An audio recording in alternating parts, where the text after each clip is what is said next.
Happy Friday, everybody. Good morning. You see, it's just me. Bobby is under the weather and traveling to, I think he's in Minnesota. Yeah, wherever he is, but he wasn't feeling well the last couple of days. He was trooping through the week, so he hit me up this morning and said, "Hey, buddy, any chance I could take a day off? I'm pretty beat up." And I said, "Of course, little guy. You get your rest." So we can all wish Bobby to feel better. If you can do that in the comments, I'll let them know about that. But happy Friday, everybody. Hope everybody's doing well. Sorry to the Patreon people yesterday that no content was put up. I had a very busy day, but a day that concluded a long, almost 8 year trek for me of stupidness and just retardation, which was me finally getting my driver's license. And I've told the story a million times, and I'm not going to tell a long, long version of it, but to go through it about 8 years ago. So when I was still drinking, I drove my car the wrong way home. I ended up in a very busy area in New Haven, Connecticut,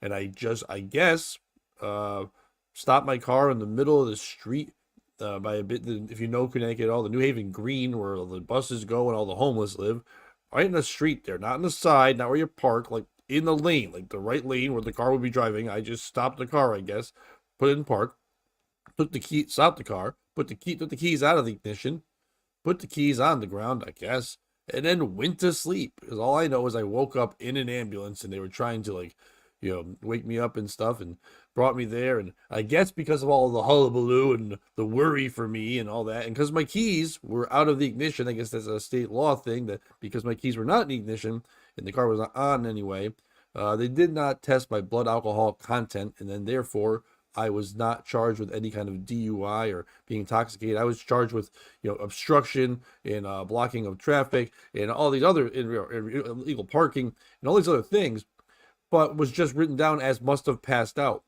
And it started this long, long-winded thing of now the doctors were, or the people, the DMV, I mean, the Department of Motor Vehicles in Connecticut, looked at that and said, hey, because you pass out in a car, you must have like seizures or some neurological damage or something that makes you pass out in a car. And I was like, I don't. I was drunk. Well, we don't have anything on the blood alcohol content. Well, I'm aware you didn't do that. I'm telling you, I was drunk. Either way, you guys are going to suspend my license because of all this, right? Yeah, well, you can suspend it for being drunk. I don't care. I think I'm going to quit drinking, and I did. I have not drank a drop since. But that started a thing where the DMV said, fine, we have these special form, not a regular forms. If you just drank, you would just have court, you would have to pay a fine, you would have a suspension, and then you'd be able to get your license again. No, no, no. They were like, no, because we don't think you drank, we think you have medical problems. Here's these special forms that your doctors need to fill out. So I went to my doctors at the time and I was like, can you fill these out? And they said, no. I said, why not? They said, well, we don't do DMV forms. I said, well, especially for DOT, like, that's Department of Transportation. I'm like, no, no, I'm not trying to drive for the Department of Transportation. The DMV, the Department of Vehicles, is saying I need this help with this paperwork. I don't have this stuff. You're my doctors. I've never had any seizures, any neurological problems. None of the things that they are stating on these three forms here I've ever had. You would know. You're my doctor. You've never, helped me with that. Give me medical procedures for that. Talk to me about that. I don't have that. And if you want to run tests, you can't say, we aren't going to run the test. We're not going to do that. Here, go to this specialist. And then I would see if my insurance covered that specialist. And if they did, I would contact them. And then they would go, sorry, we don't fill out this form, whatever. And then I get frustrated. I'd stop, going, fuck it, what is this? I'd take a month or two off. I'd contact the DMV again, saying, hey, my doctors won't do these forms. Can you recommend somebody? And they're like, after 5 days of getting back to me, because they never contact people back, they just want you to email. There's no one to call anymore with these things. They were like, nope, we can't help you. Go to your doctor. To be back and forth thing. And then COVID happened, right when I started getting a little legway. Like one doctor was like, hey, go here, go here, go here. And then COVID happened. And I was not able to see any doctors for a while because they were all just like, we're too busy pretending the world is dying. We can't help a real problem. Everyone has the cold and we have to be concerned with that. But we can't help you. And it's devastating to my comedy career. Not saying that I'm some superstar across the country, but not being able to travel on my own was hard. I mean, I have to thank every comic and my buddy Dion and everyone who's driven me around and did that. But it was insanely embarrassing and also hard to even try to take gig. I'm not someone in Boston or Maine or somewhere in the New England area or New Jersey in the tri-state area around me where I was performing wanted me to perform. I could not.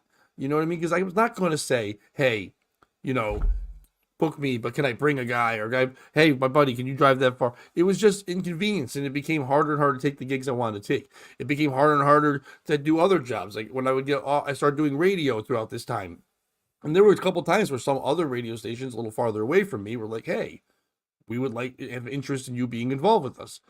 But I wouldn't know how I would get there back and forth every day, and I couldn't do that. Any ways of making money, any ways of having a social life, any ways of just going off to seeing my kids when they, start doing things in life when they're older now and stuff. And it was harder. I mean, I made it work. I was able to go do all the things I needed to do, but it became harder and harder and more frustrating. I just kept giving up on it.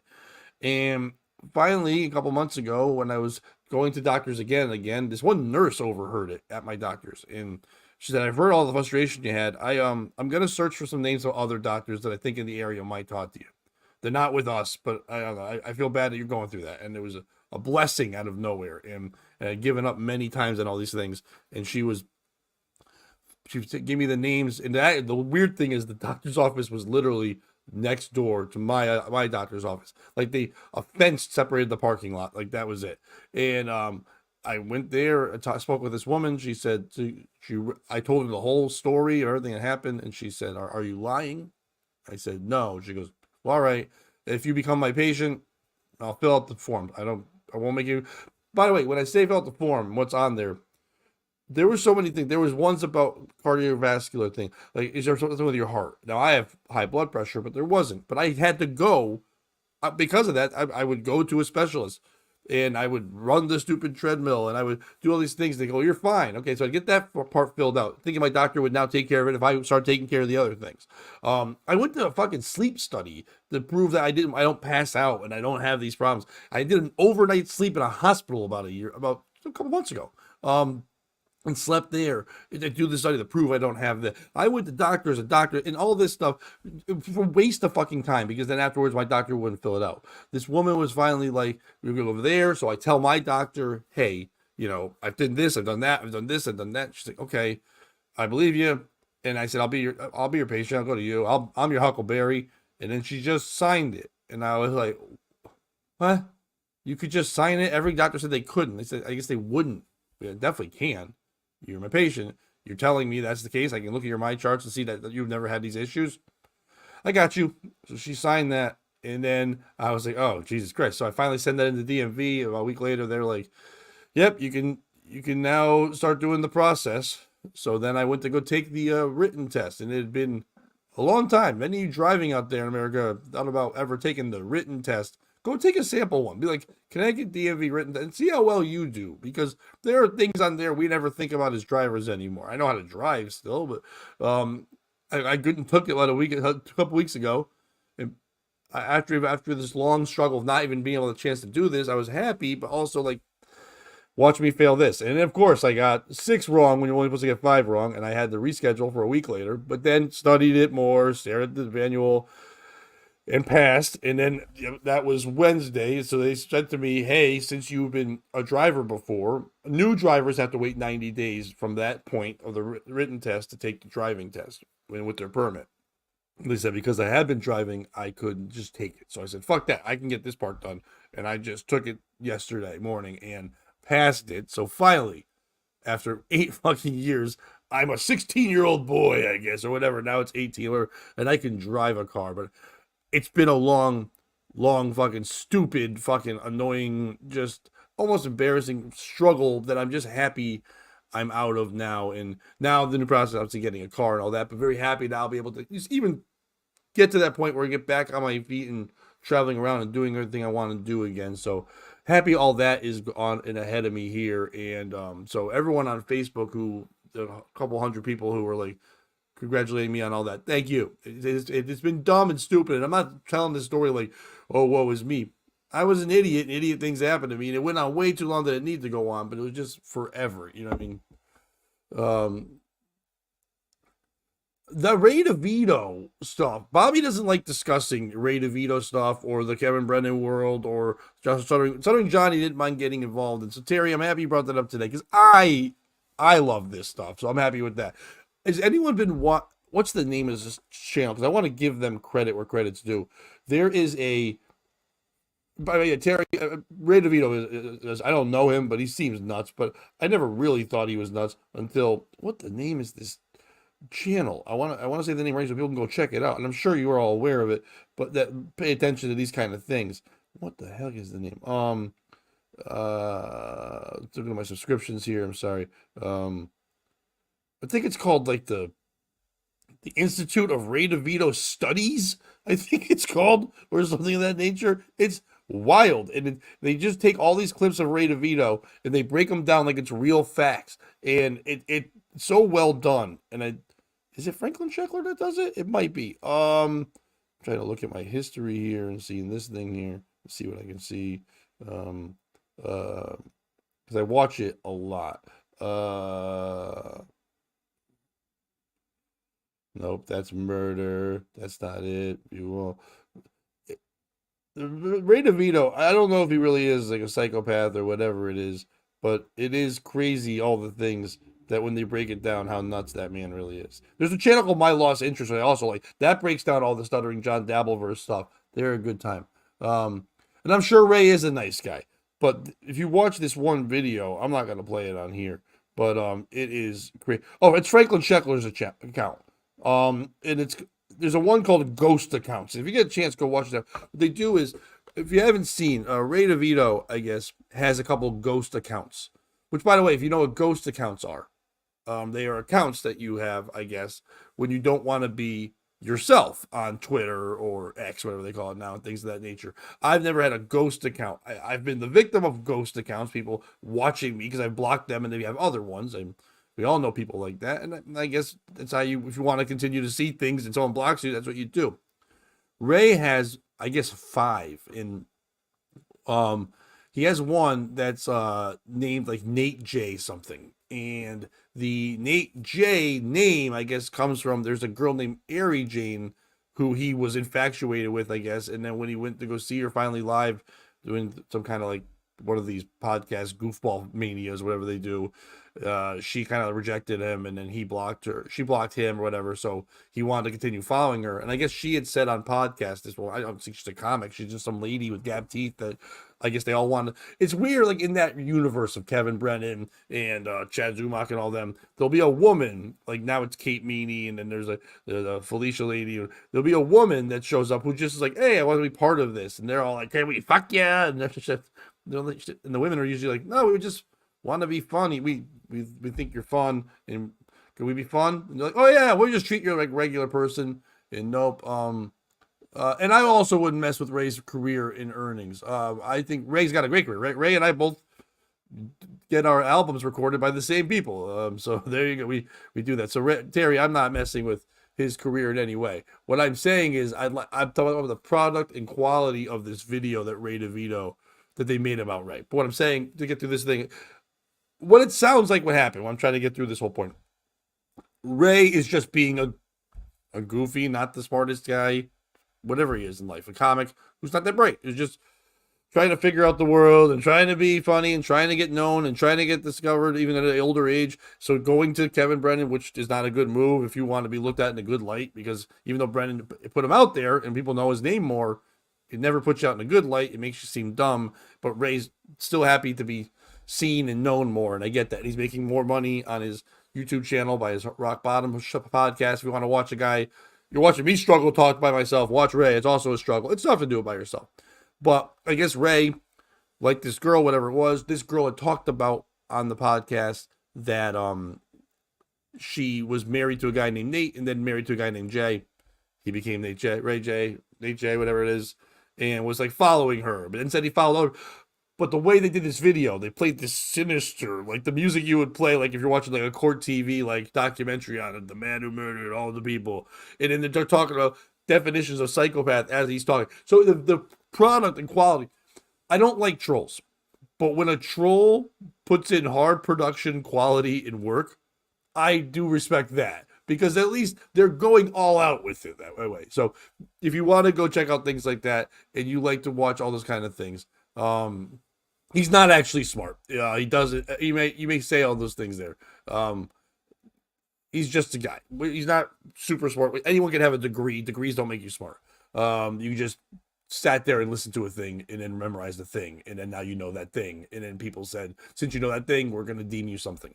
Smart is a wide, vast amount of things.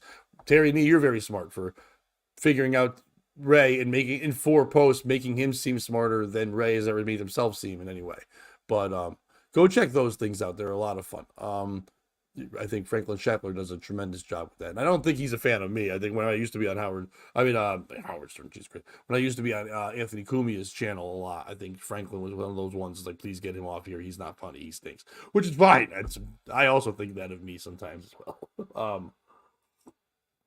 Real quick before we start getting to some stories, a couple of plugs for me. If you are in the Connecticut area or you want to just stream or download it, I will be back on 99.1 WPLR Saturday from 3 to 7. I'll be off. I have a show tonight in Thomaston, Connecticut.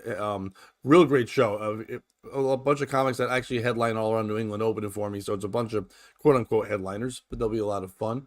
Yes, Harry, I did. Thank you for checking out. I was just telling that at the beginning. I did get my license. It is finally done there. So now it's just time to get a car. But finally, I'm a big boy with big boy pants and finally got all that fucking done. So I broke that down in the first couple minutes of the show. But thank you, Harry.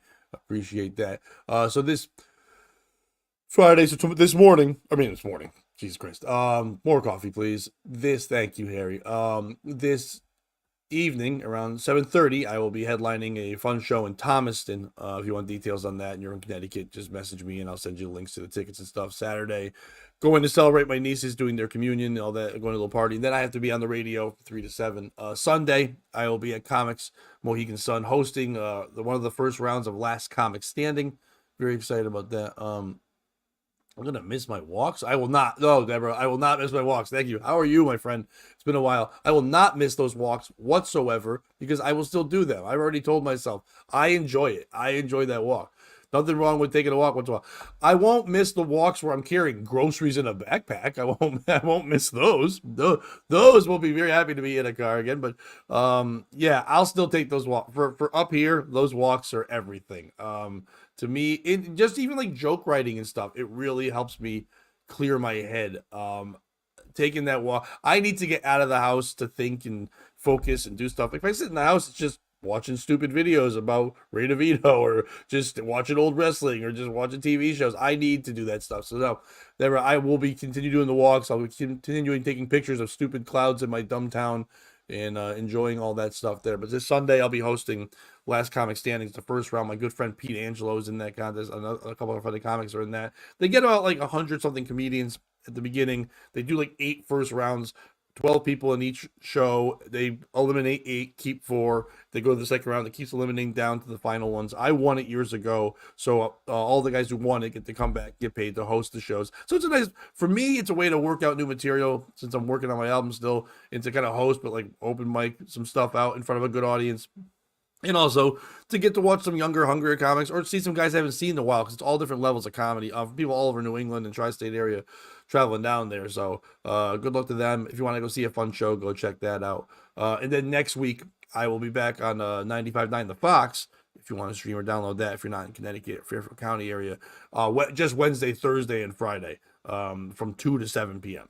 So, and we'll have a regular schedule of shows here as well. Monday, Tuesday, Wednesday, Thursday, Friday. More some sort of content for you. Monday, Wednesday, Friday here on the YouTube channel. Tuesday nights, 8 o'clock on the YouTube channel. Tuesday and Thursday mornings will be either a live show or some sort of content for either one of those shows. So we appreciate all you guys for that stuff. But now time to get to our morning stories. And I feel bad about this because I found a couple stories this morning that are all things that Bobby loves, and I hate that we're doing it without him. But I think we cover a lot on this show. If we aren't the number one show for the WNBA, if we aren't the number one show for for WNBA or for Charlotte the Stingray, still doesn't have that baby, then we are the number one show for teachers who like to have sex with students. And teacher had baby with underage student while on bail for sex with different boy, jurors told. A UK teacher had a baby with an underage student she had sex with dozens of times while out on bail for sex with another 15-year-old boy, Jurors were told. That's got to be fun. You're in the jury. You're like, already, this lady's creepy. Like, oh, by the way, just so you know, to keep it in context, yeah, she's been banging this one boy, but she's already in jail for banging another boy. Manchester math teacher Rebecca Joins, 30, groomed the first boy by taking him shopping for a Gucci belt. But you know what? If you're going to get banged as a child, get a belt. Worth the equivalent of about $430. The accuser told cops in an interview played in court. She then drove him back to her apartment for unprotected sex, laughing when he told her he was too young even to drive. And she's not really a treat, but then again, she's English and they aren't. She said, "Oh, shut up. Stop saying that," the 15-year-old said of his teacher allegedly teasing him about his young age. The pupil, identified as Boy A, you got it, as Boy A, told cops he stayed the night after having sex twice with the teacher, who allegedly told him while getting undressed that no one better find out. Jurors were told. Boy A told police he never expected them to have sex, but anyone in my position, when you are my age, if you ever see her, she is good looking, he told cops in the footage played in court. Joins was later arrested and released on bail on orders not to have unsupervised contact with anyone under 18. But she was suspended from her school and was eventually fired. I think it's even, I know they have to suspend to like kind of like talk and stuff like that, but I think it's very strange that they would even suspend. That one I think, oh, you're banging all the kids? You can leave. But she soon started flirting with another pupil who sent her Snapchat messages about the initial arrest, asking her to get your tits out. Jurors were told. Whoa, get your tits out? I didn't know you could just say that to people. That's fun. She said, not tonight, but sent a picture of her behind. The second accuser, Boy B, told police. As a young lad, I thought I was in there, he told cops. I thought she liked me. She had sent me pictures of her body. So basically, I asked her if it would progress. I like how the children even flirt there. They're like, would this progress any further in some kind of sexual activity? We don't say it. In America, we're just like, can I fuck you in the butt? Like, and that's it. But so I guess if you're going to be creepy, have class.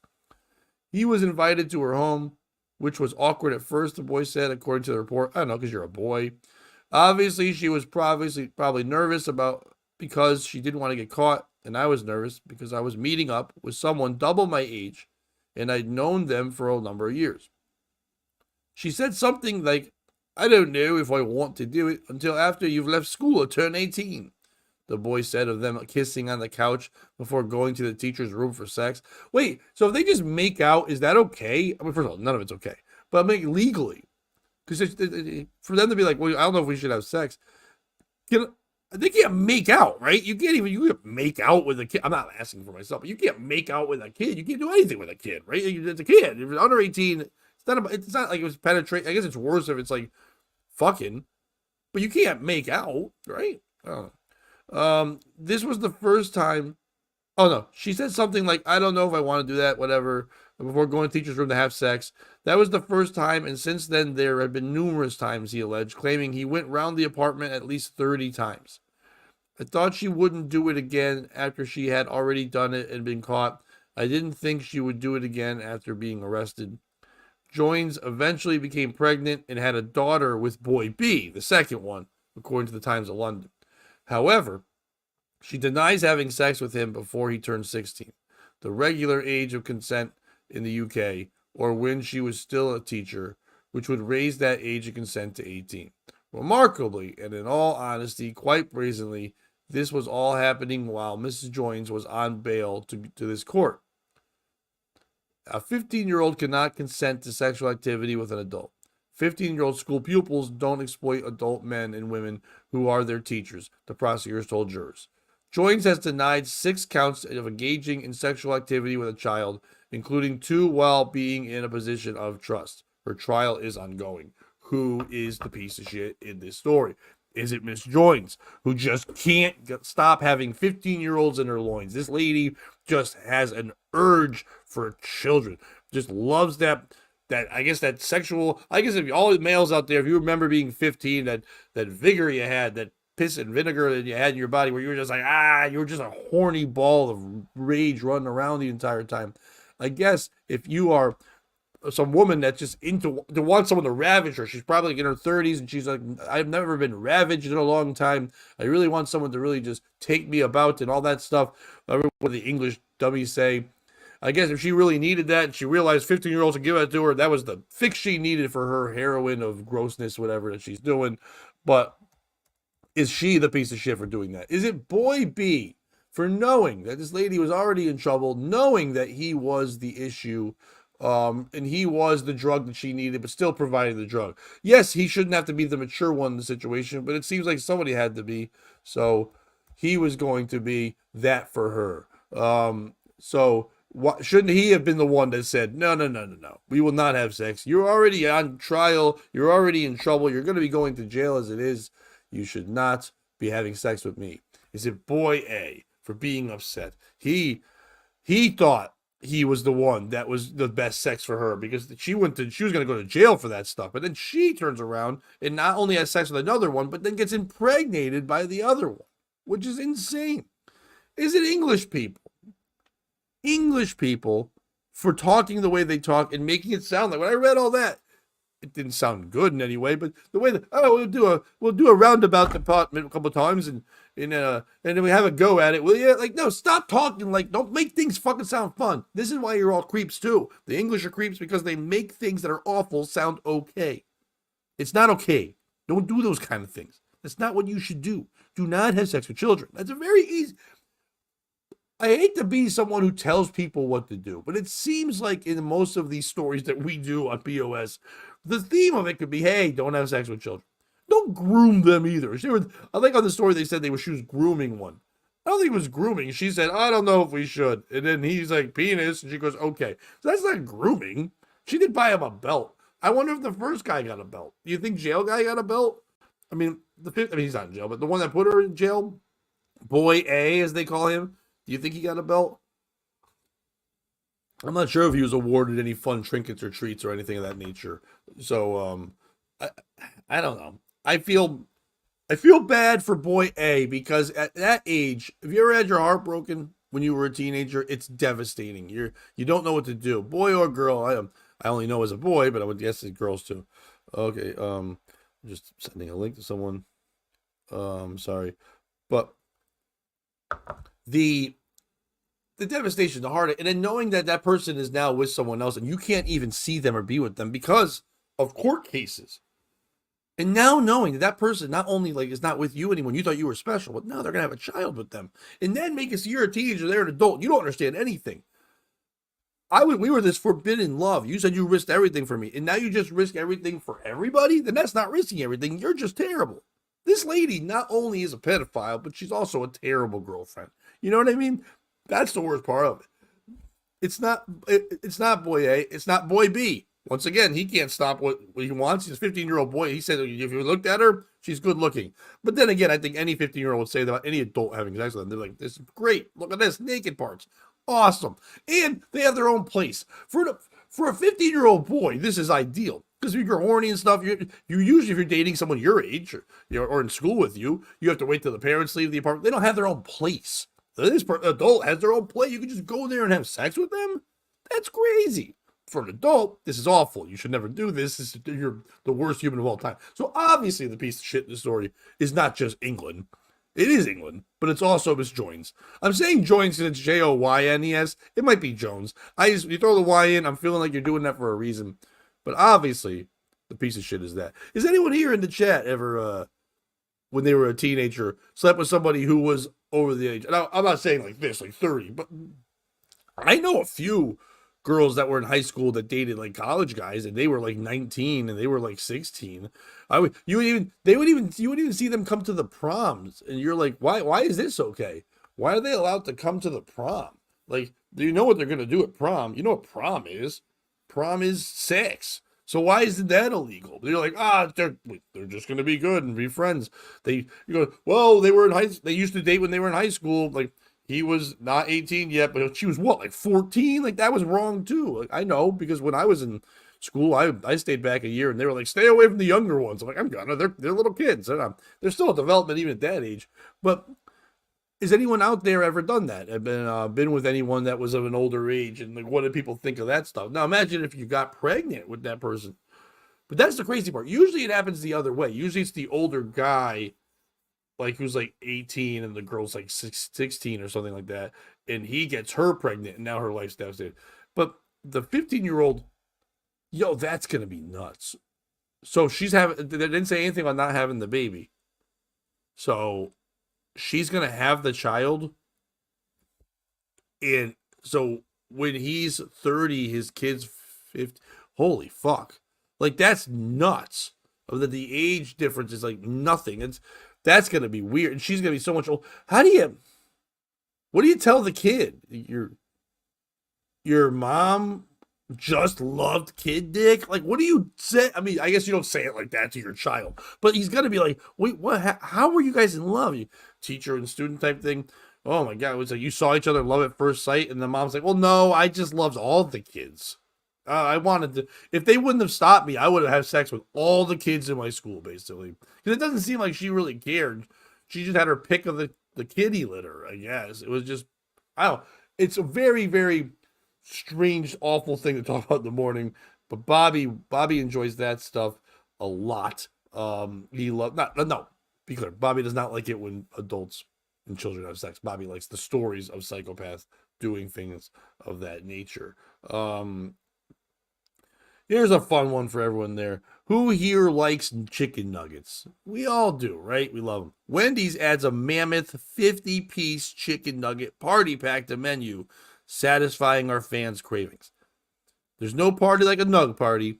All chicken nugget fans will want to make their way over to Wendy's to get their hands on their new Nugs party pack, a 50-count pack of chicken nuggets for $15. As of May 8th, customers can get the Nugs party pack. I wish they would truly change from calling it the Nugs pack. It's Nuggs. They gotta write something else. Every time I read that, it's not. I'm sure all the people are already calling it something else. But the Nugs party pack in spicy or regular nationwide. The goodies will continue to roll out to more Wendy's restaurants in the U.S. Though the 50-count pack is widely available, Wendy's launched a website to help customers locate their nearest Nugs party pack. To develop the site, the brand partnered with Rashik Zahid, the developer behind McBroken, a website that shows if any McDonald's ice cream machines are broken at any location, which I did not know that was a thing. That's genius, by the way. So I see a screenshot here of it's a map of the United States, and it just shows a nugget for every place that you can get your Wendy's Nugs. Wendy's Nugs Party.com. So Wendy's Nug, not Nugs, I'm sorry. So Wendy's, NUGGPARTY.com. I want you all to be able to have that so you have it there.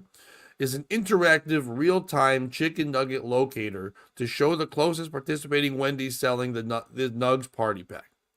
To celebrate, the fast food chain is offering a Wendy's Wednesday treat.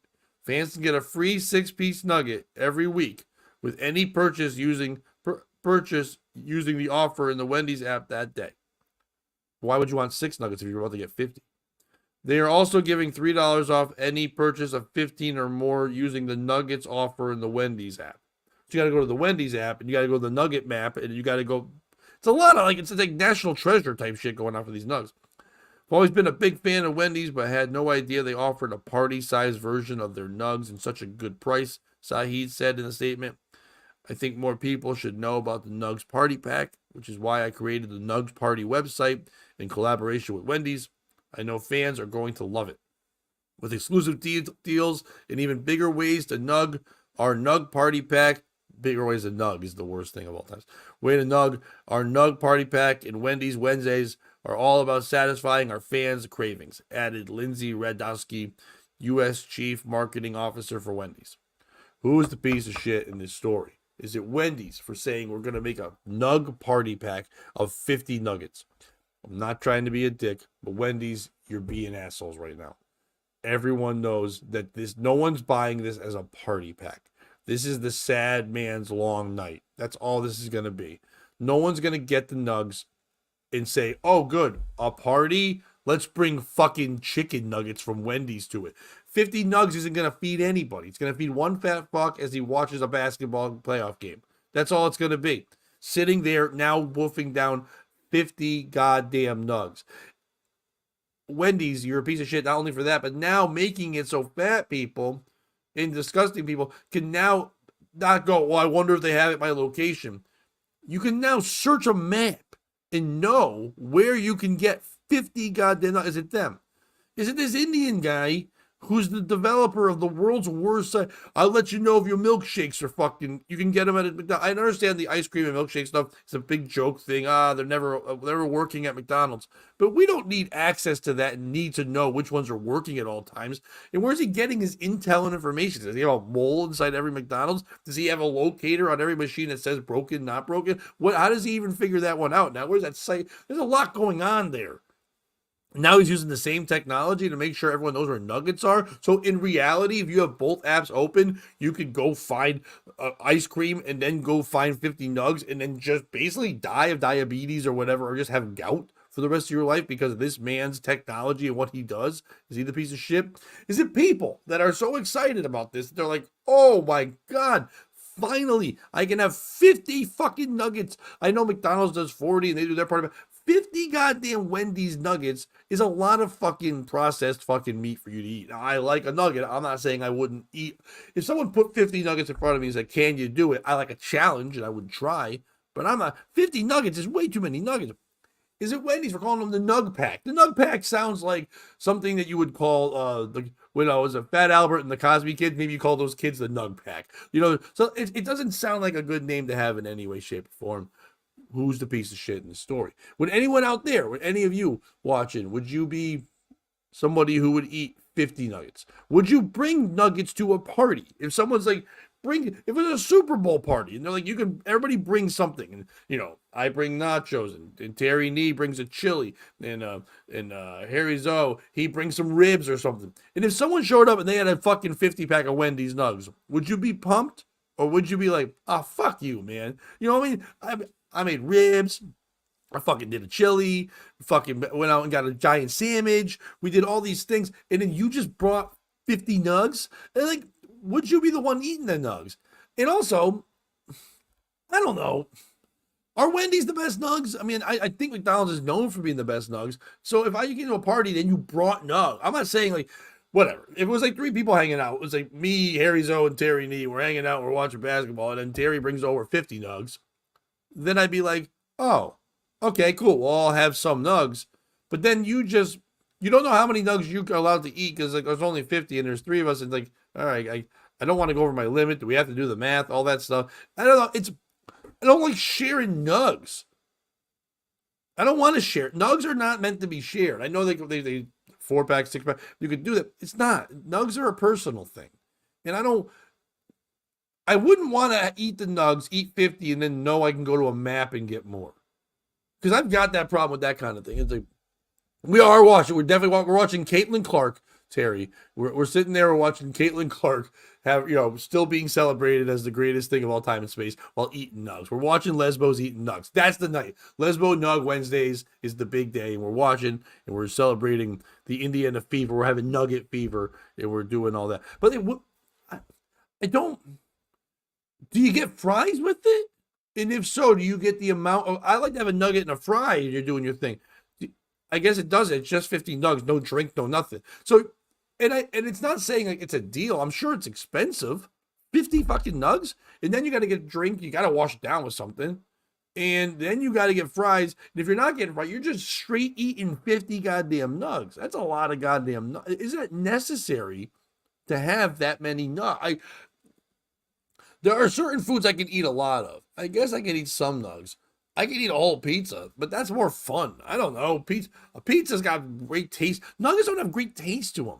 It's that initial dopamine hit of like a nug, but you're just eating that same kind of blandness, unless the breading's out, like the Wendy's spicy one, I guess. You got some kind of like a little bit of flavor, but it's just boring. And what? I don't know. But in real, it says a party pack. If I fucking go somewhere and they call it a party and the main food is nugs, I'm never going to that person for a party again. They're not allowed to. Like if I hired a caterer and then one of the things they brought were a couple like 5 nug party packs, I would sue them. I would sue them for uncreativity. A fucking Wendy's Nug Pack. And you could go on. Technology is dumb. You know what I mean? It's one thing that you can like locate women and like and gay men can locate each other on dating apps and like all these things, or like you can like use your phone to, GPS is fine. There's some things that are good, but being able to find nuggets where I can get them. And by the way, if you look at the map of the thing, it's basically everywhere. So I don't even know why there is a thing because it looks like all the stores are doing it. I don't know. I'm not gonna do like I'm going to my okay, maybe this makes sense. Maybe I'm wrong. Maybe I'm thinking. Maybe there's certain situations. I'm going to my both my nieces are having a communion Saturday, and afterwards there's a party.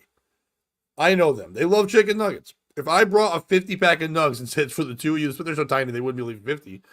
But they'd be like nice, like giant box of nugs. It's for children. Right? It's got to be for children. It can't be like for adults. I hope there's not a couple out there, two mammoths that are dating. They're like, ho, ho, ho, funny. Because I knew this guy, and I don't want to say his name. It's a guy who was a friend of mine. And him and his wife, they're both big fat pieces of shit. And one time when I'm back years ago when I was drinking, we're hanging out at their house, and they were so drunk that we had gotten Wendy's. Me and him were doing a comedy show. We came back, and he grabbed a nugget and he held it up out of the bag. And she like a porpoise went up and bit it, and they smiled, and I was like, oh, like, I couldn't believe it. And that's when they kind of realized that, oh my god, this guy's here. Like they were so drunk they forgot I was there, and I watched the Vat Shamu thing fucking happen. And then I was like, oh my, that's disgusting. You guys do this? Like it did it like it was a routine, like actual Shamu jumping at SeaWorld, a routine they had. And they're like, they're like, no, shut up, don't tell anybody. And I'm like, I will, but I'm gonna tell. I have to tell people, but I won't say your names. But it's just I don't know where the ideal chicken nugget thing would be. I don't know where I'd want this because if I got 50 nugs, it really would just be me alone on a Friday. Like after a comedy show, I'd come home and I'm like, I hate my life. I'm just gonna eat 50 nugs and hopefully that takes me out. Like it would be super sad if like, a guy was all lonely and hated his life and he just sat around and no, yeah, no family that checked in on him, and then like they start noticing that the mail's piling up on his porch, and he didn't show up to work for 2 or 3 days, didn't answer the phone. So they sent out the authorities to go check on him, and they find him. He's in a wife beater t-shirt, his belly sticking out. He's like, it looks like Stuttering John, but like a little better because he's dead. And he's just like, ugh. And they look, and he's been dead for days. And there's a box of fucking a half-eaten nug pack. Like that, I would rather be found like with a noose around my neck, getting ready to jerk off as I died, than be found with just the remnants of a 50-piece nug pack.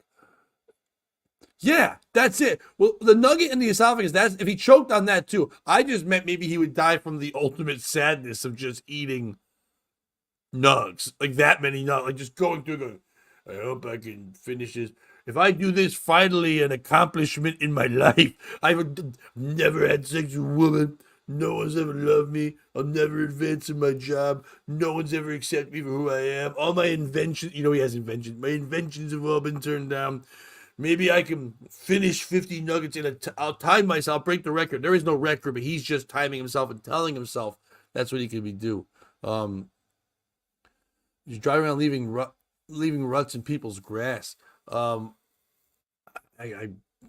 don't think I should be doing that. But the chicken, if I'm just stuck there and I'm eating, and if he finally goes like, I can finally accomplish, and he has his timer, and he told himself like, let's say he told himself 3 minutes, 50 nugs was the ultimate time to beat, and he's having this weird contest of himself to feel accomplished. And as he gets there, Terry, what he does is he eats number 50, and as he puts it in, and he goes to celebrate. He's never, for the last 10 years of his life, he hasn't exerted himself in that way. So when he lifts his arm, all his muscles and what's left over, the gelatinous goo of his body just contracts, and his throat closes up, and the one nugget turns sideways, and he dies without even completing it. And then like the timer's going off on the 3-minute thing, and wah, wah, wah. And he did finally accomplish something in his fucking life, but he died and he wasn't there to see it. That's what I think the 50 nugget Wendy pack is going to be bringing people more than anything else. Just eternal sadness. That's all it's going to be. What else? It won't bring you any other joy.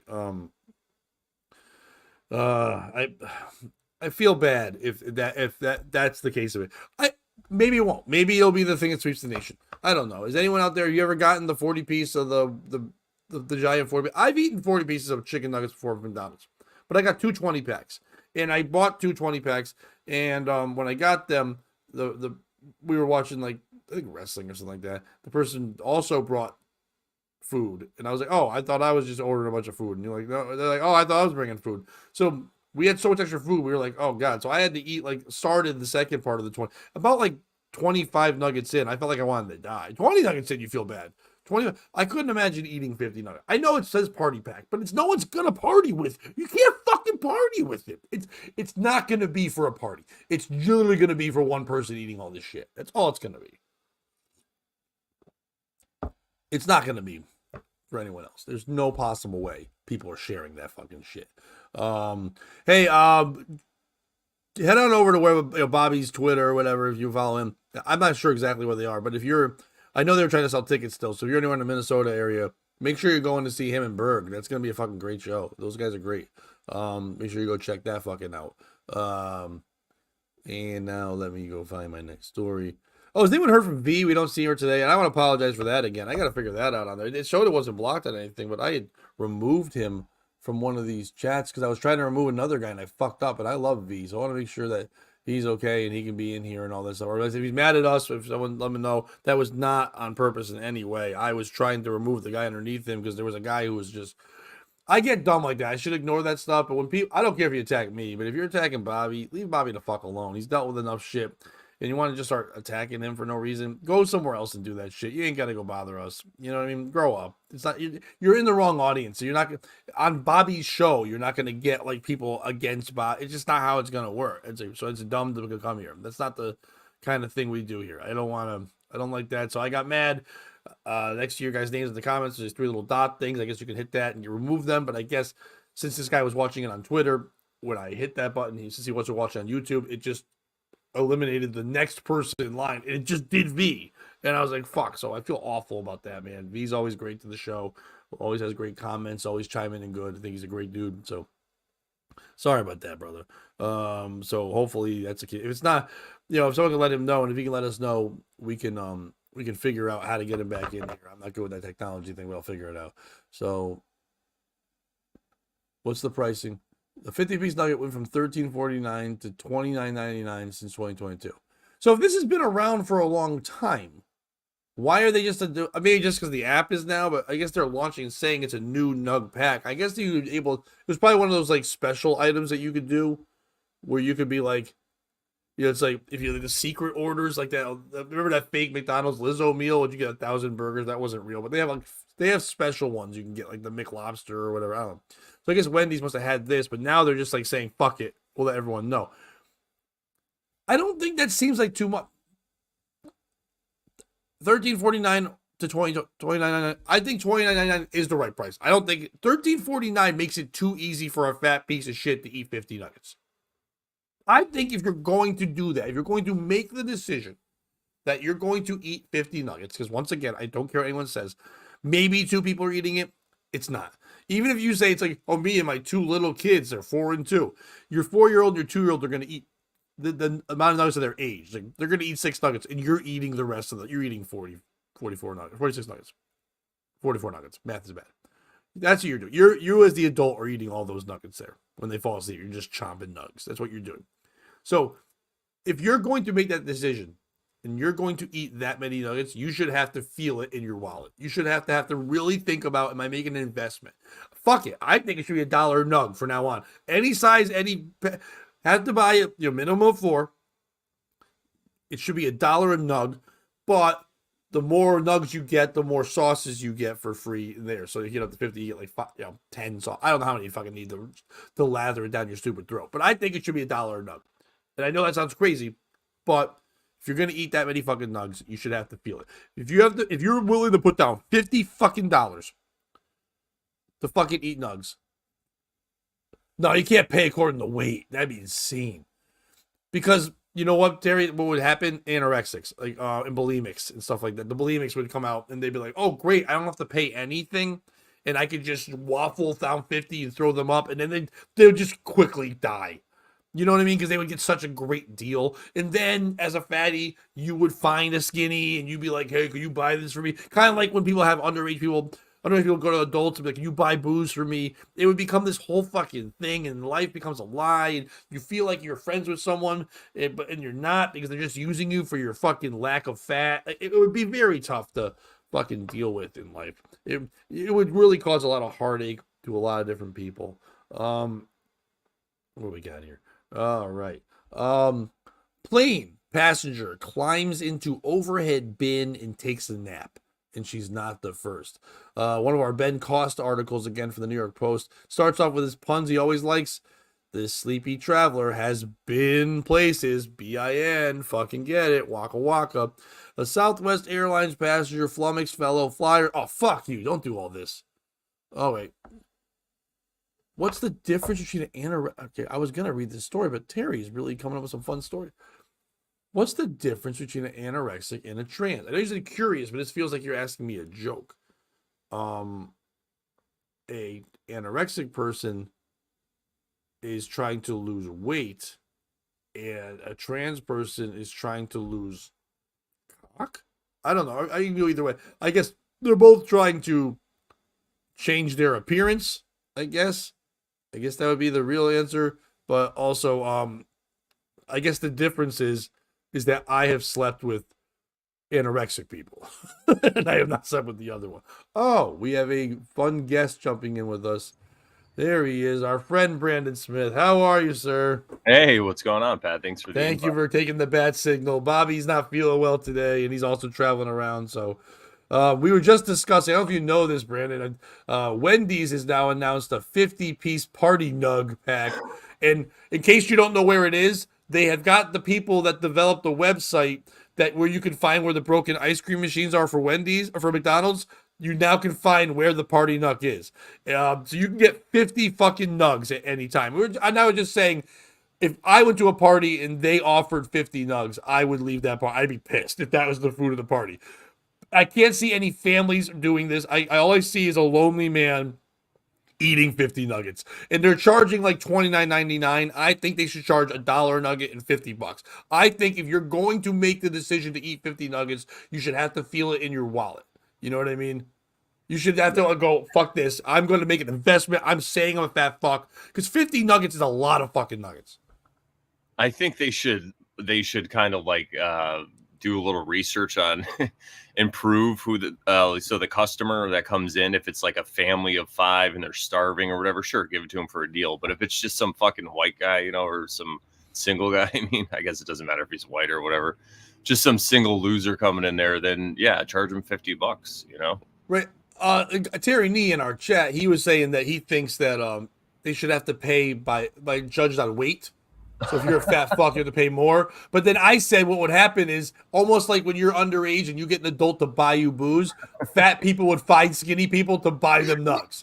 You know what I mean? Like it'd be enabling all over the place. And then the skinny person would think that they had a friend, but they don't. It's just being used by a fat piece of shit. It would be this terrible circle. But like literally, if I if you and I were like getting high and gonna go watch some dumb thing on TV, and we're like, you want to get 50 nugs? I think that's the only time where it's okay. First of all, nugs is too close to another word, and in the nug pack sounds like some like show that was out in the 50s, like in Motown. You know what I'm saying? Here comes the nug pack. Oh there. But like, so I don't think you should call it that anyway. But in any other case, if you and your lady were gonna eat, you want to get 50 nugs, she's like, I don't think we should be together anymore. You know what I mean? Like, I don't think we should have 50 nugs. So it's like, I don't know who this is for, but those people shouldn't have an app to make it easier to get it. I think this should be as difficult as can be to find. I think you should make it so you don't know unless you get there. You shouldn't be allowed to order on an app. You should have to be able to waddle your fat ass into a Wendy's. It should be like 50 nug pack, only available inside. So you have to walk up to the counter and go, hi, I'm a disgusting piece of shit. Can I have 50 nuggets, please? You say it like that. When you say disgusting piece of shit first, then you save money. It's half price if you call yourself a disgusting piece of shit and then you oink once. If not, full price. Yeah, I like that idea. It kind of reminds me a little bit of how you used to have, Beanie Babies in the 90s when they were a thing. Yeah. I used to work night crew in the Marine Corps. So during the day, we'd run around and try to find these Beanie Babies so we could sell them. But it's a little different. But it's the same thing where people would have to kind of run around. They couldn't just have an app. Because I think you're right. It makes it way too easy. If someone by themselves is going to eat 50 nuggets, it should be a challenge. It should be something that they should accomplish. And they should have to go in there and maybe even make like a course for them, like a little obstacle course that they have to get through. Like, oh, you want the nuggets? There you go. You got to enter right there. And then you should have to burn off the amount of calories to eat 50 nuggets before you eat, but to make you safe. Like, yeah, we at least do 20 jumping jacks and then eat them. Or to like the Game of Thrones shame thing, have everyone line up and just be like, shame. Oh, dude, I would be there every day, 10 a.m., just to shame. I would, coffee in hand, just eating their new Cinnabon breakfast, whatever the fuck they have, and doing that. So, all right, so I was just starting a story, so I'm happy you're here. Plane passenger climbs into overhead bin and takes a nap, but she's not the first. A Southwest Airlines passenger flummoxed fellow flyers as she was filmed napping in the plane's overhead bin, as seen in the video on TikTok. Southwest is wildin', reads the caption to the curious clip. So I wonder who wrote that. Yo, Southwest is wildin', which shows the unnamed person, they get nuts, unchannelly lying lengthwise in the overhead locker as they're preparing for a cryogenic sleep. The clip then cuts to the videographer who are laughing hysterically over the bizarre thing. They did show pictures of a woman just sleeping in the overhead bin. It's yet unclear if the in-flight napper was a passenger or crew member or what their motivation was for treating the baggage storage container like a slumber pod. Nonetheless, the stowaway suitcase cosplay raised eyebrows online, with one incredulous commenter writing, "I need more information." First of all, fuck Ben Cost writing this article the way he is. The amount of words he's trying to use is insane. The amount of vocabulary this guy's trying to show off for the world's stupidest article. Fuck you, dude. I need more information, he said. He wants to be included in every Google search ever. Oh, God. The flummoxed fellow flyer. Fuck you, dude. Like, seriously? I mumble as it is. And how did she get up there, wondered another. And she's just chilling out, maxing, relaxing, all cooling, out by the schooling. Why is that guy saying all that? I added the schooling. He just did the Fresh Prince thing. Like, what, maxing, relaxing, and cooling? No one says that shit. But when someone's in my seat, but I don't want to bother, quipped the third. Southwest doesn't allow you to choose your own seat. Joke. So it's all comment jokes, but I want to hear about the thing. Interestingly, this is not the first person to get caught lounging in a luggage locker. Last summer, a passenger baffled the masses after he was filmed waking up in the overhead storage bin on a flight leaving Spain. In a bizarre video, the unidentified man is seen giggling as he unfurls himself from the storage area. Happened again, like the latest in-flight sleeper. The reasons for the bizarre choice of resting arrangement remain unclear. Who's the piece of shit in this story? Is it people who go sleeping in a compartment bin in a fucking plane? Now, in this stories here, all three of them is not really stories. Obviously, it was a TikTok video that got 5 million views. Ben Cost didn't know what to write about. He's like, who's getting the most views? Who can I talk about? He's as you have to do nowadays. As a journalist, you could either go to Ukraine and watch shit. You can watch fucking people in Hamas get nuts, or you could just watch TikTok and go, if I talk about what they're talking about, I'll get clicks. And he's smart enough to do that, I guess. It's what the way writing is now. I don't know why this is news, because in this, it's not a news story. He doesn't even have proof what was happening. He literally said at the beginning, was it someone who worked for the airline? Was it a steward?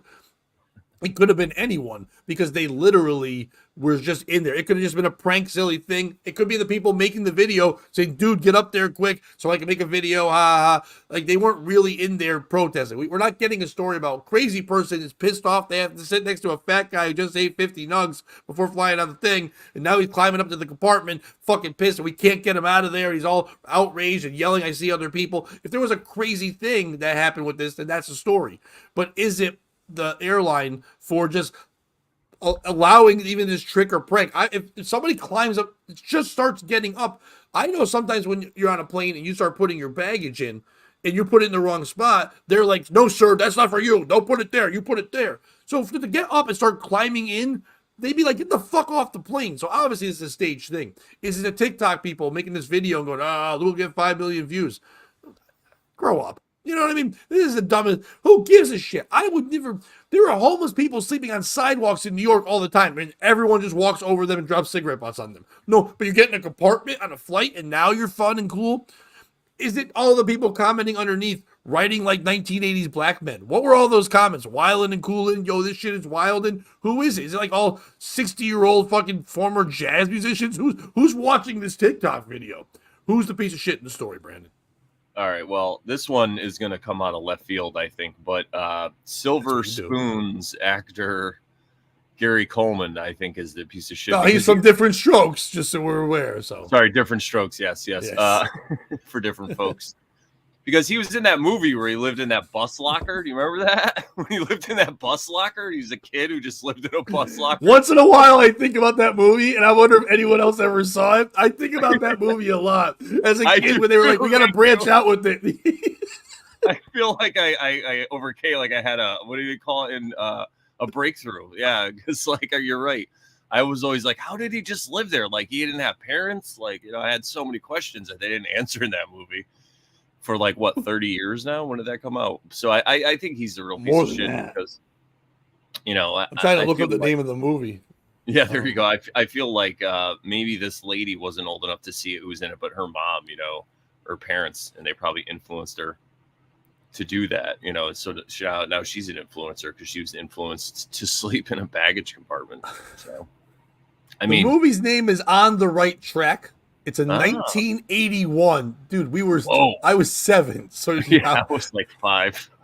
Yeah, I remember it being an American romantic comedy film with the feature film debut of Gary Coleman. It was directed by Lee Phillips, produced by Ronald Jacobs. The co-stars were Michael Lembeck, Lisa Albiker, people I've never heard of. Norman Fell was in the movie. Norman Fell being Mr. Roper from Three's Company. So that was your big get. Is the one who would look at the camera, not Don Knotts, the other one who was in charge of Three's Company in that one. A young homeless shoeshine, 10 years old, named Shoeshine. I don't think you can call a black guy anymore. A young homeless shoeshine, 10 years old boy named Lester is living in a locker in Union Station, Chicago, already a beloved figure among the staff of the station who look after him and avoiding attempts to move him to an orphanage. He finds great popularity after it's revealed that he has an amazing talent for picking winning horses at the racetrack. Oh, I forgot that. His big thing was he could help people gamble. Oh. Yeah, so then the older guy realizes that and starts using him for gambling because the plot. Coleman portrays the boy. Is that Sam, the owner of the station pizzeria, Russell, played by the guy Russell, in charge of the station's health club, ensures that he is properly bathed. The woman arcade repair technician provides him with a history education, so he's learning and he's being cleaned, and he's been given money by this other woman that hangs out there who's a homeless lady. So they're all taking care of him. They find out he's good at picking horses, and they all thrive off that. But as they're thriving and they're taking care of him, in doing that, they find out that, you know, he's an orphan, so they got to send him back to the orphanage, even though he's thriving as a homeless black boy in a train station locker. How dare they change that? I would care, but you're right. That's inspiring, but that's more compelling, that fake fucking story that never happened, than a person just laying in a fucking bin in a fucking airplane. But did anyone ask her to pick a horse or a pony? Maybe she's, you know. You know what? I think the wrong people were on that plane, Brandon. I think kind of like 9/11, where if the right person was like, if they just turned to those terrorists and said, hey, real quick, who's going to win the Kentucky Derby? They might not have knocked down the tower. You know, maybe that's all they were looking for. It's like, has anyone seen the Gary Coleman movie? And they're like, no, we don't know what you're talking about. It's On the Right Track. You know the movie. Gary Coleman, 1981. And like, this is a 20-year celebration of that movie. It was in 2001. They're like, in 20 years, no one is celebrating this movie. So we're going to blow up the world. If the whole World Trade Center blow up was just about no one understanding the greatness of Gary Coleman, the feature film actor, not Gary Coleman, what you talk about, Willis, then we still have 2 towers right now. We would. You know, do you think that movie came out before Different Strokes? Was that like the thing that led to Different because Strokes? I'm assuming, because 1981, no, he was already around when we were kids. Yeah, that's what I thought. I don't think I don't think people would watch that movie if they didn't know who he was. Yeah, good point. You know, I think maybe, I mean, Black Midget is Black Midget. So like maybe Gary Coleman's career. Now we gotta look this up. Career. Gary Coleman is not celebrated enough, though. He really isn't. To think about what they did in that time.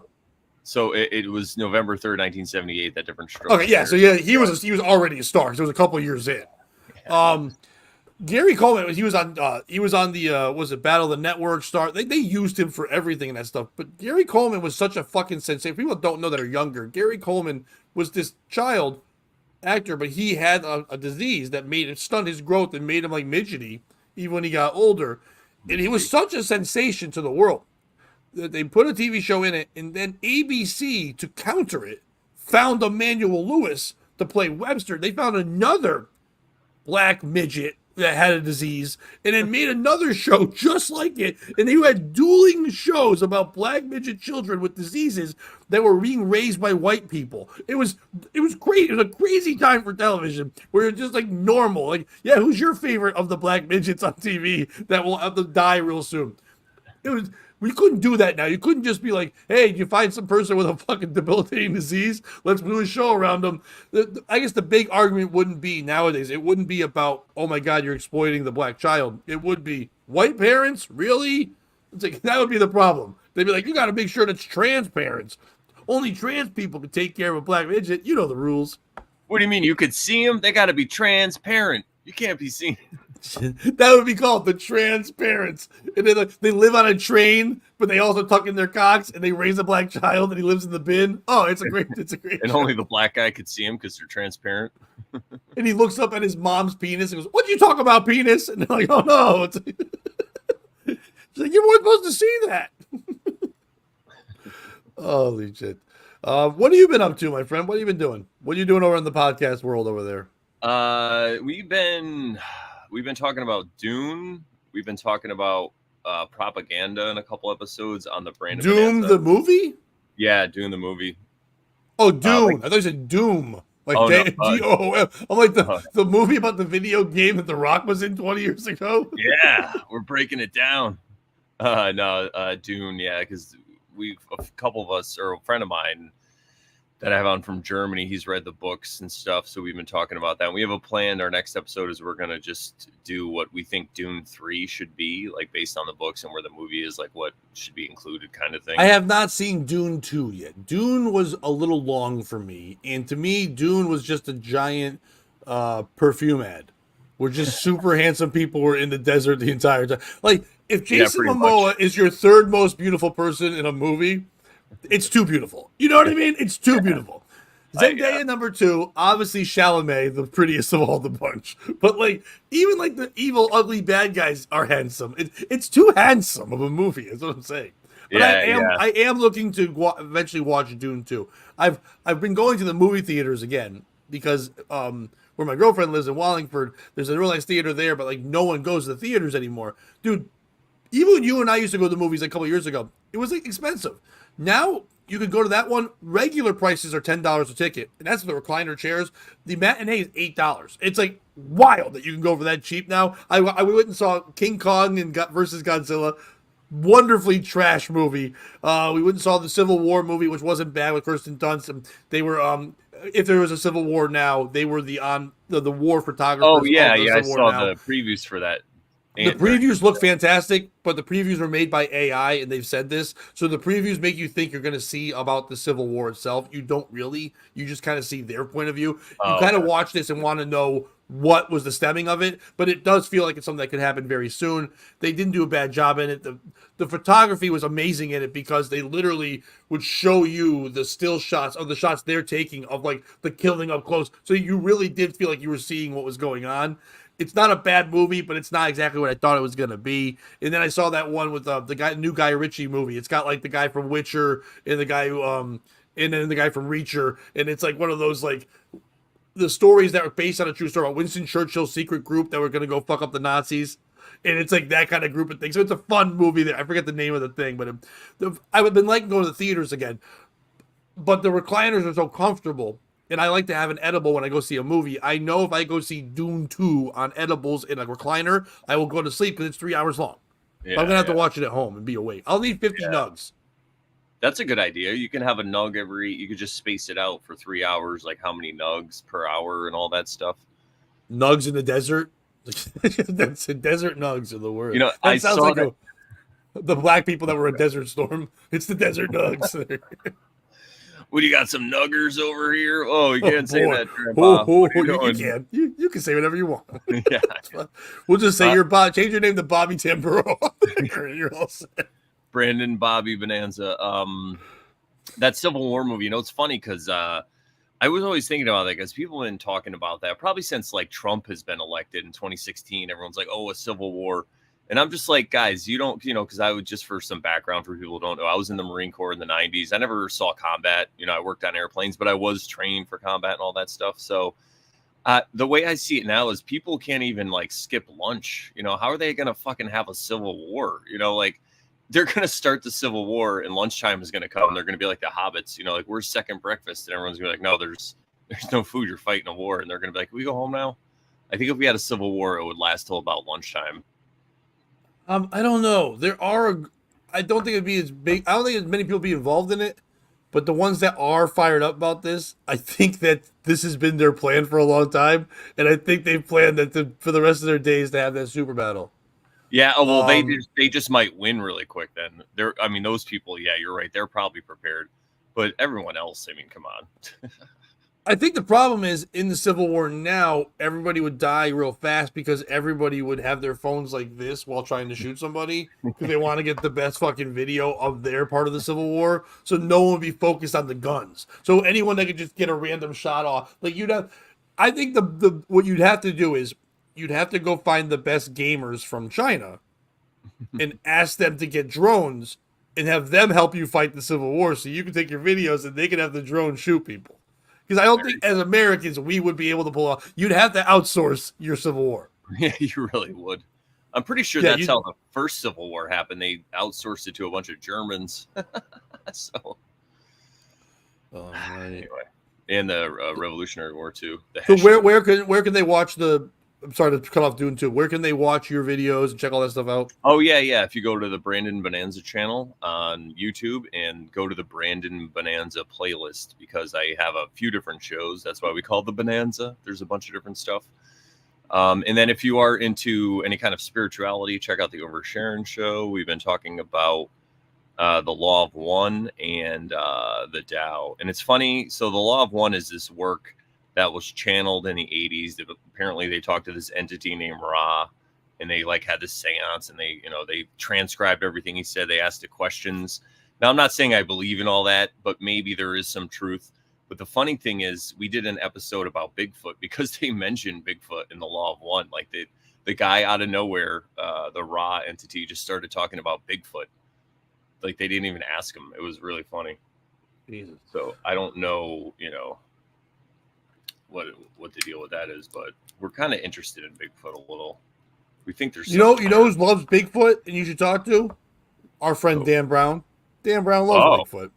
Yeah. And he's always fun, and he might chat about. He likes doing that kind of stuff. But yeah, all right. You know how you and I have always enjoyed talking about school systems and things like that. So I think this is a good story. I'm happy you're on for this one here. Yeah. A mom is pulling her first grader out of school because she refuses to sign a homework paper every day, so the teacher won't reward her son.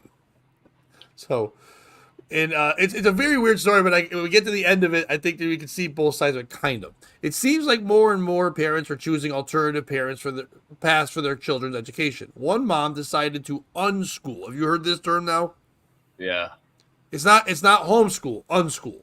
Unschool is literally just not having them go to school. It's not teaching them things at home. It's literally just going, fuck it. You'll learn shit on the way. We're just not going to have you do school. Her child, after not signing her son's homework paper, which resulted in him not receiving a reward. A mom is angry at the public school system because her son was not rewarded after she refused to sign his homework paper. Kelsey Ray, she's an influencer on TikTok. So to be clear, there's more of an agenda to it than just being a parent. She's an influencer. She goes on there, so she's doing all this for videos. Posts her TikTok videos about her life as a stay-at-home mom and her diverging educational views. She shared a view about one of her gripes with public school, initially blaming her son's teacher for what happened. Now, basically, what's been going on is with the kids when they have to do homework, the teacher asks for the kids to get the paper signed by the parents to know that the parents were involved, and if they do this and they get it signed off and they bring it back, they get a reward. And it's called a fuzzy. I'm not really sure what it was, but it's a little stuffed animal. Maybe it's a little fun thing for your pen. I'm not sure what it is.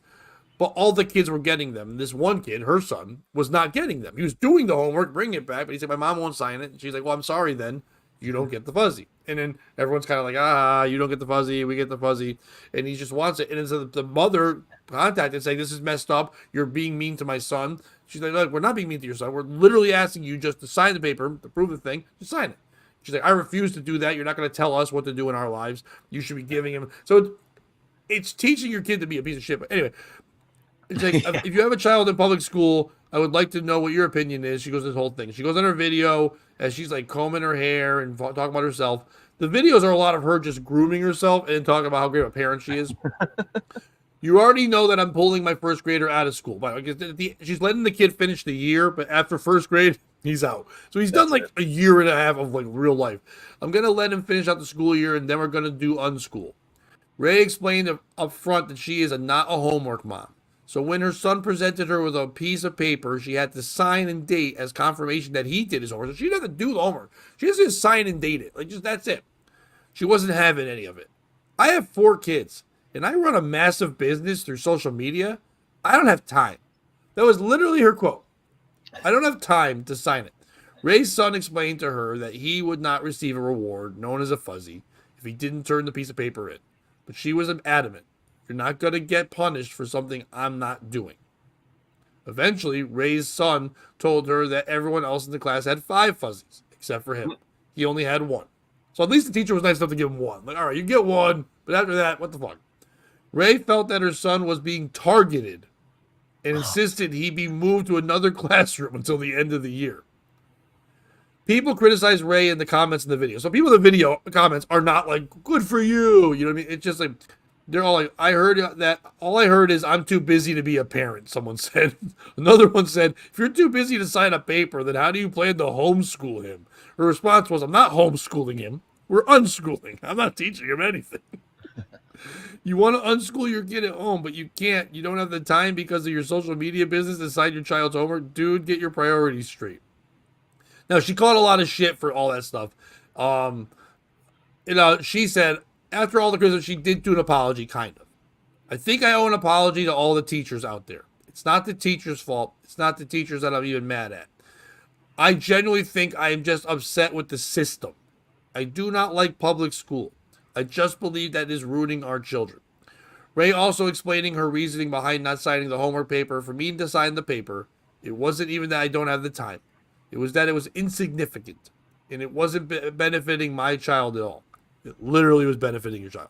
It literally, even if it wasn't teaching them homework, it literally was benefiting. Even if you don't want to teach them responsibility, the only thing it was doing was benefiting. Your child got a reward, which is a benefit. If you did one thing, all you had to do was fucking give a fuck for 2 seconds, and your kid got a thing that every other kid had. Now, you could try to teach some kid a lesson about you don't need to have all the other things. It's not about having things. It's about who you are. That's great. Not in first grade, motherfucker. You wait till 3rd grade. They're not developed enough yet. All they know is, for some reason, they're not getting the love and things that other kids are getting, which kind of like a mom is supposed to provide. Anyway, my opinion. Wait till the end. Unschooling is rising in popularity, supposedly. Unschooling is not the same as homeschooling. In families that practice unschooling, students do not attend school and do not follow any set homeschool curriculums. Unschooling involves allowing your child to follow their natural interest in learning instead of forcing them to learn something specific.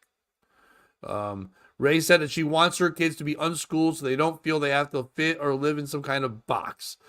Even though she's on a box on TikTok all fucking day, literally doing what the world asks her to do so she can make money and have fun.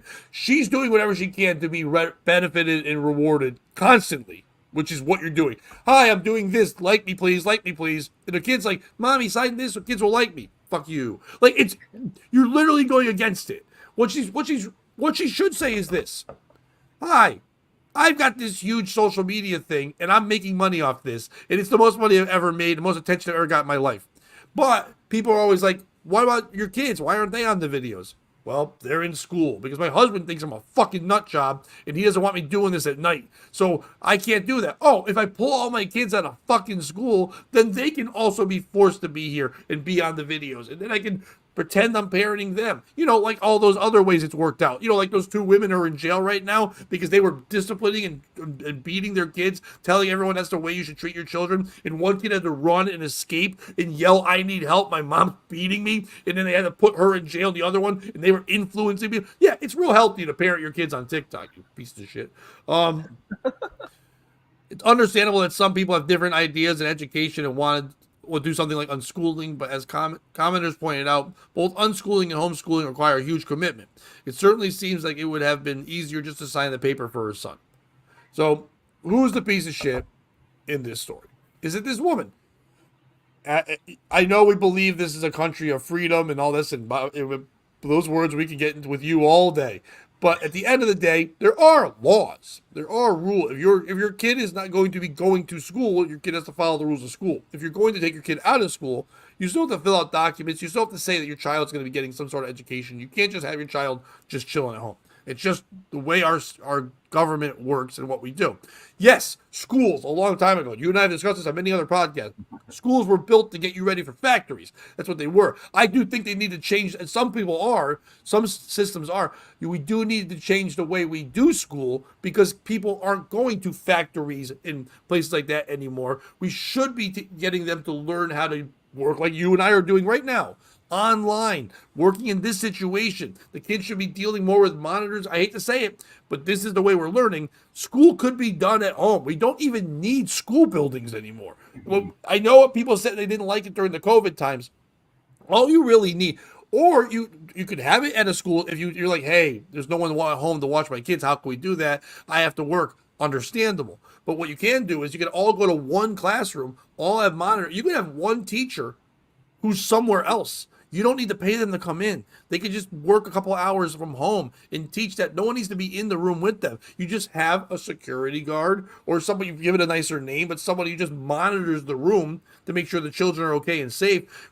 Teachers' jobs should have been eliminated after COVID. Like, it really should have been down to, like, instead of having 100 teachers in a school, you should have 3, because literally they could do everything online to the students. We learn how to do this. You learn how to, because you can study and do everything on your own. You learn how to search the internet for the things you need. You learn how to interact on there. You learn how to communicate with other people the way we need to in this way. School should be taught this way, not that bell ringing shit that gets you in and out of your fucking factory job.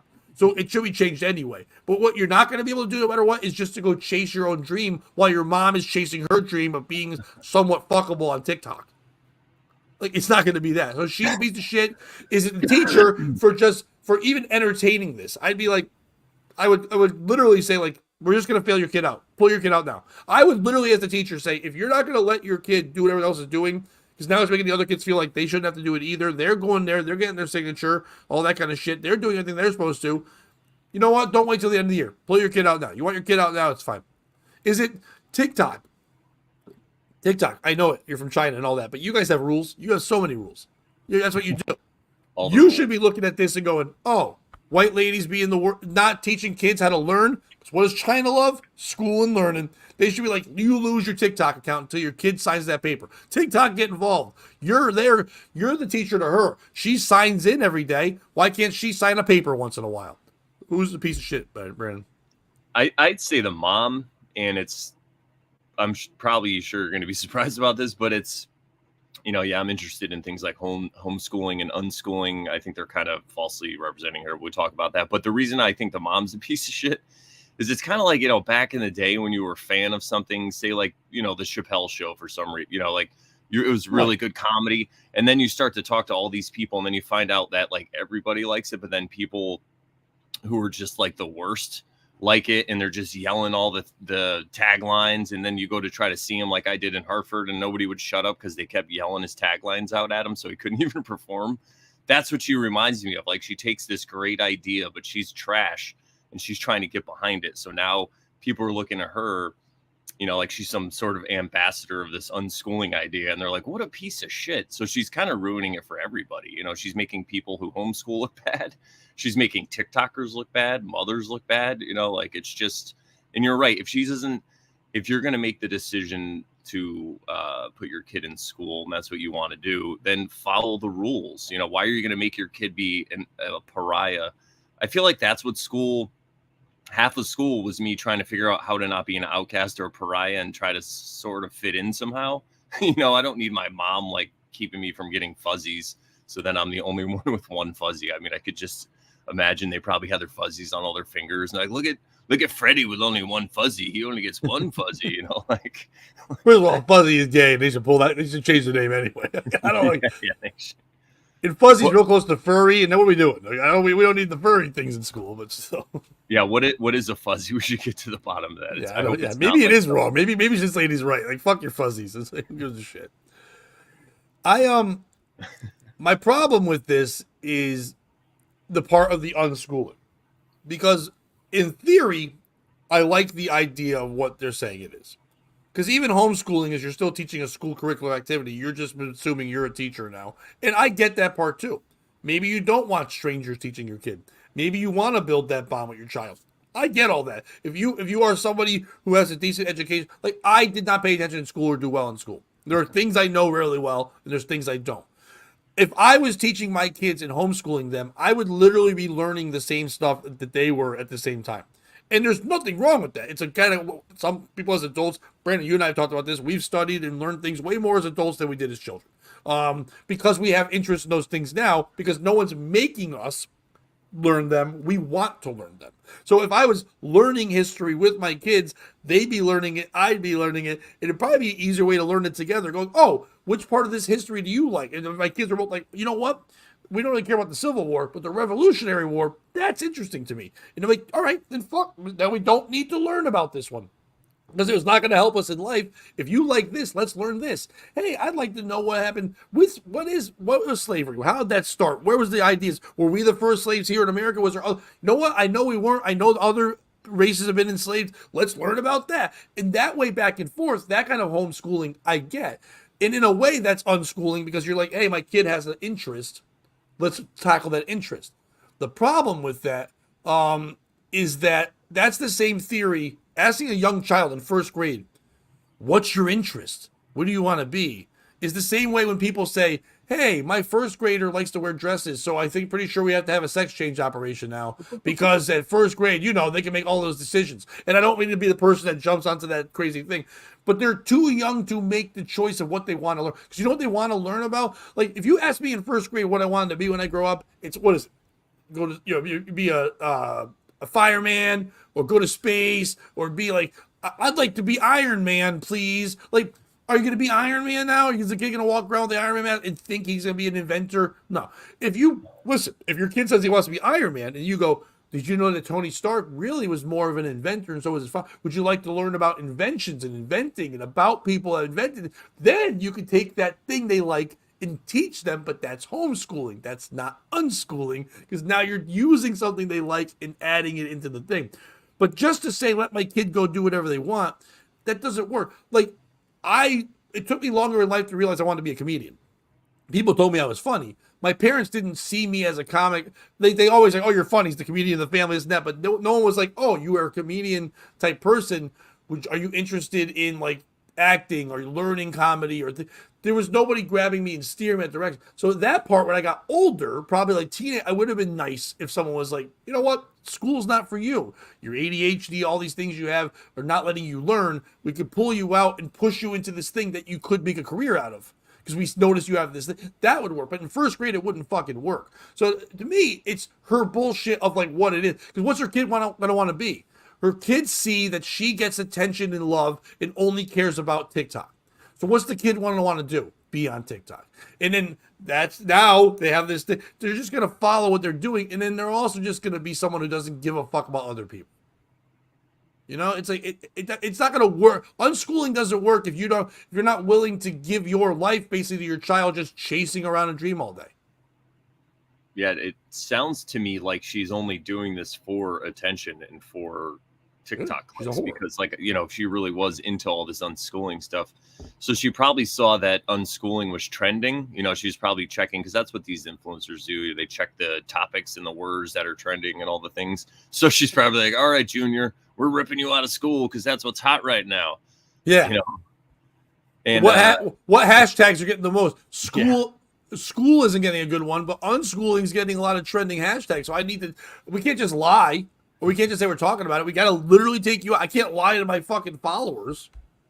We gotta live it. And then as far as the unschooling thing, now there's I don't know if it's exactly unschooling, but the people that the conspiracy theorists and truthers call elites, the elites that are running the world, they as it said, they're the way that they school their children, they have these boarding schools and they teach them. I've looked into this pretty heavily. John Taylor Gatto was this guy. If anyone's interested in this, look into him. He was a New York City public school teacher, and he would teach this method to people. And he ended up getting like Teacher of the Year 3 or 4 years in a row out of all of New York City. So anyway, basically, what it is, you just teach people to get what they want and to talk to other people and how to actually move around in the world and get things done. One of his students was able to get the strawberry fields put in Central Park after, I guess, the city of New York declined Yoko Ono when she tried to do it. So one of the students wanted to help and just started calling all the New York City, representatives and stuff, and ended up getting it done as somebody in high school. So they teach these methods, and I think that's why their children are so successful, and then they grow up to be these successful people.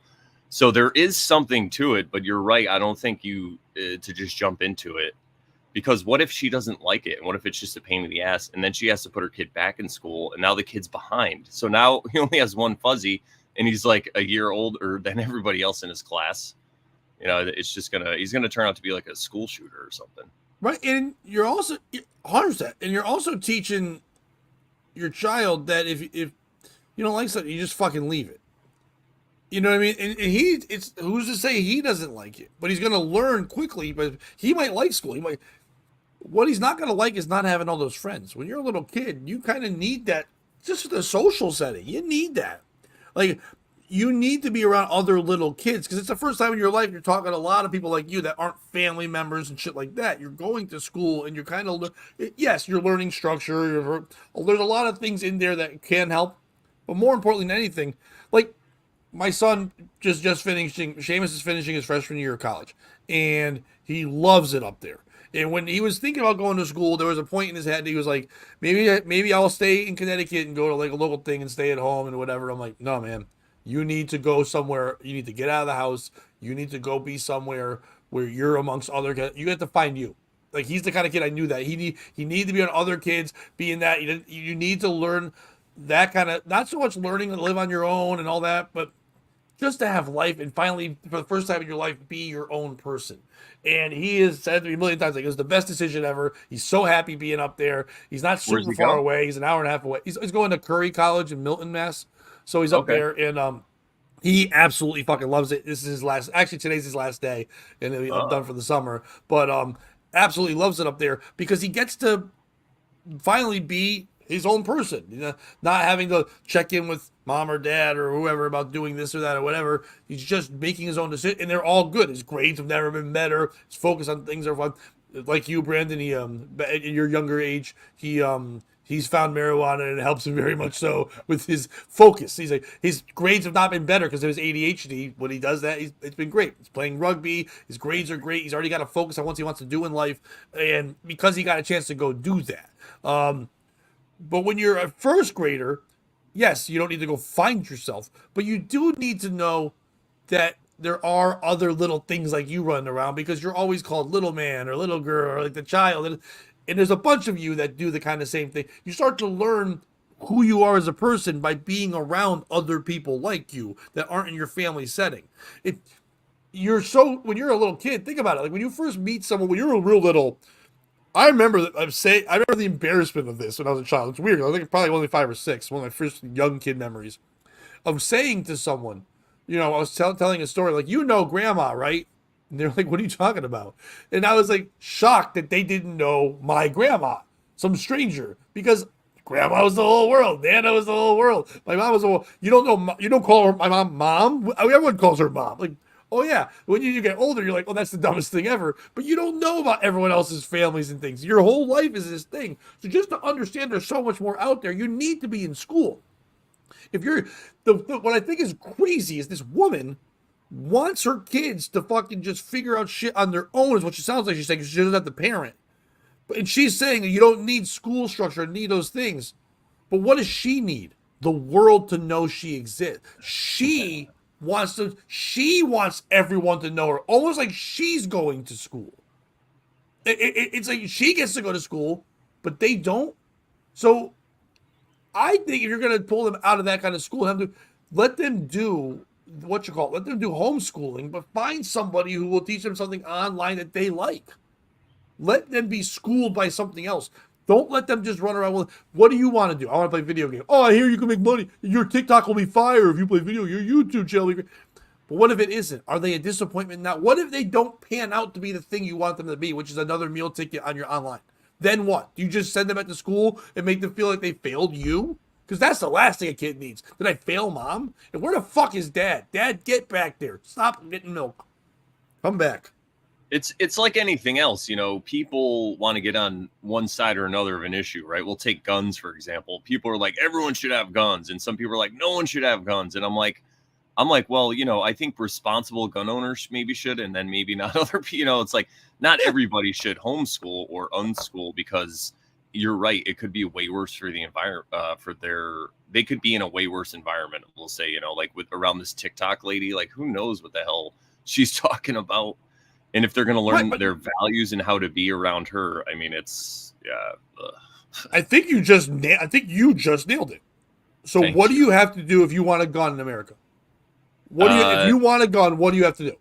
Well, I could tell you in the state of Connecticut, that's where I reside. Right. You have to get a pistol permit now. Even if you want a rifle, you either have to get a pistol permit or a ammo certificate. And, you know, I'm not saying that I totally agree with all that, right? But what I'm saying is if we just eliminated that bar, who knows what would happen? It's so hard to have. You see that this is the thing. Everybody wants freedom, but they don't realize it's a responsibility to have freedom. Like to have freedom just means that you want to take care of certain things on your own, like your own going to the doctor, your own food, your own everything. Like, so if you want to actually teach your children, you have to have that responsibility and actually teach them how to be in the world. You can't just say, I'm going to unschool them and then let them run around the house all day while you're TikToking, right? Well, I'm saying I agree with permits. I think that if you want to have a gun, you can, but therefore you need to go. The same thing. Brandon, I don't know if you've heard my big announcement, but finally, after 8 years, yesterday I got my license. It's all done. Yeah, really? Yes. So yesterday, after all this shit, I finally figured all that out. Was able to get all the paper. So yesterday I did not get a car. So, but I had to get a learner's permit. I had it for 1 day because I was able to get my test the next day. But still, have to go to do all these things. If you want to drive a car, we will allow anyone to drive a car. Please just learn these things, these rules. Get this license that says you know the rules and you're responsible, and then therefore you can drive a car anywhere you want. If you would like to have a gun, please learn these rules. That's all we're asking. Learn these rules. Learn safety. Learn the way to take care of this thing that could hurt people, but it could also help you in life and hunt and all these things. I'm not a gun person, but I believe in people wanting to do the things they want to do. I don't want a gun near me. I know you have guns. I know Dion has guns, but you guys use them responsibly. You understand the use of them, and all people I know that have guns have their own reasoning to have the guns. It's not for me, but I'm not against people having guns. It's just not something I have any interest in. But if you have a permit and you learn the rules and you understand the safeties, we'll allow you to have a gun. If you want to take your child out of school, unschooling, homeschooling, I don't care, any kind of schooling that's not in school, you should have to get a permit. You should have to say that I am taking responsibility for my child. And here is what I agree that I'm going to do. And therefore, there is a license that says my child will learn this, or my child will not learn this or this. But I am taking full responsibility for my child's lack of education that the state provides. And now we're allowing them to do whatever they want. They can just stay the fuck at home.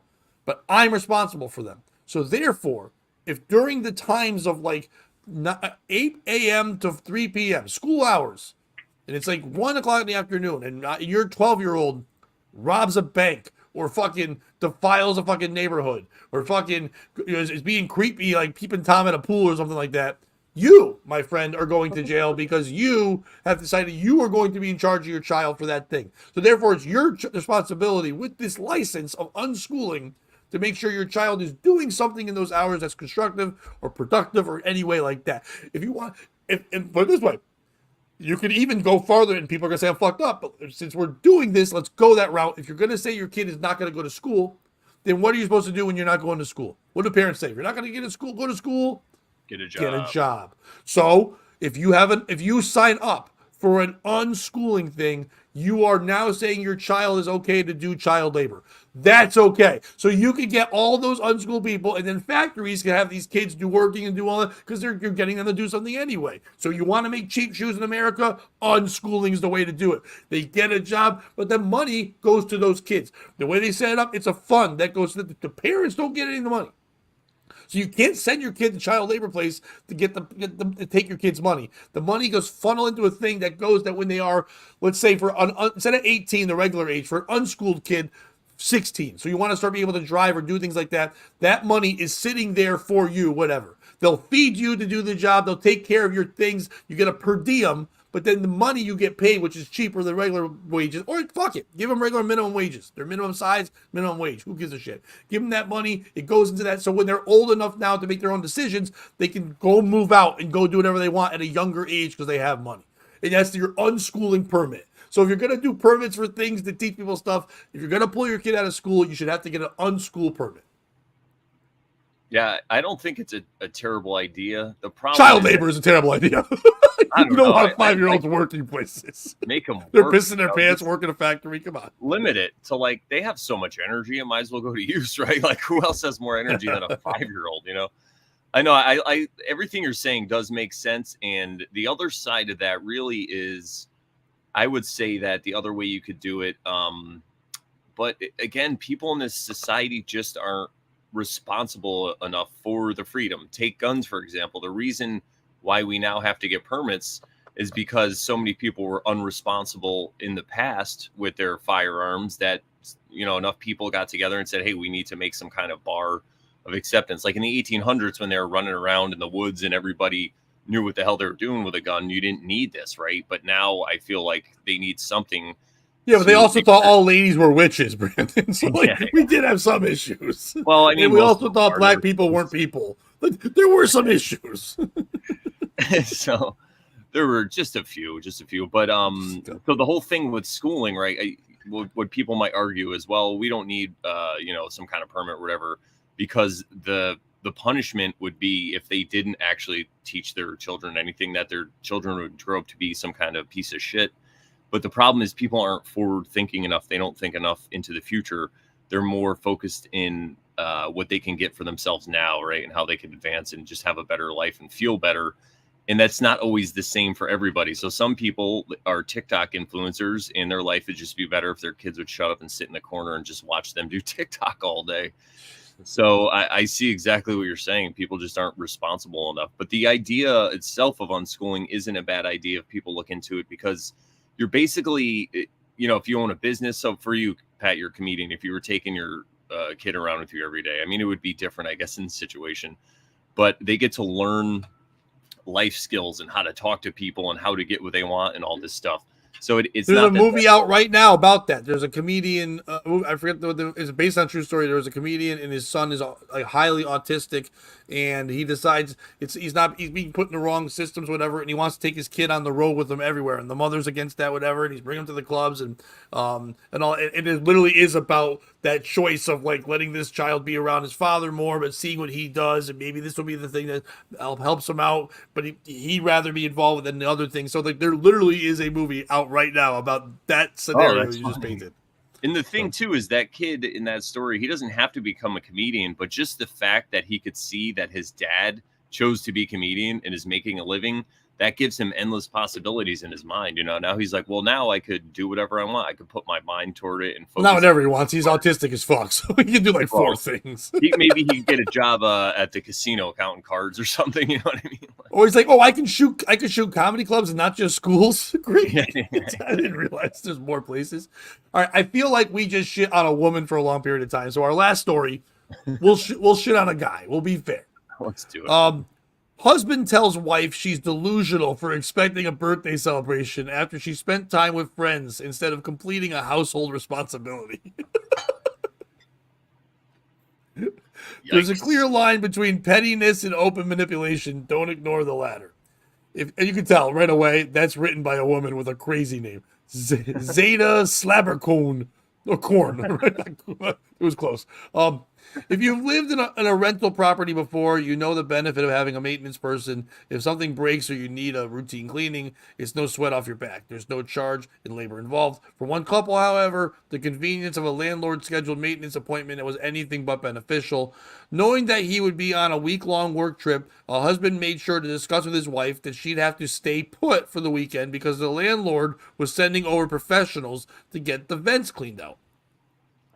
A husband turned to Reddit in frustration after his wife dropped the ball when he asked her to meet the maintenance crew at their rental. The landlord was doing it free of charge, and if we were to hire professionals ourselves, we'd have to pay a couple $100s. We all know that. And you can get someone to do the work. You and I have Dion. He can fix things for us if we need it. And you can do things on your own. It's easier to get that than pay a guy. But if Dion says he's coming over between 12 and 2, you don't go out between 12 and 2. You hang out and you wait for the person to do it. And you say thank you. And then you get him some 50 nugs and you're okay. Yes. He added saying that the crucial household chores should have been her main concern with summer approaching. While out of state, he assumed the duct cleaning went off without a hitch, but everything fell apart when he returned home. Not only did he realize that the air ducts weren't cleaned, but he soon understood the reason why. When I returned, my wife said that she had been invited on a road trip with her girlfriends and she couldn't say no. He said, I was furious. And as he continued to tell his version of the story and paint a clearer picture of the relationship dynamic, commenters understandably became critical.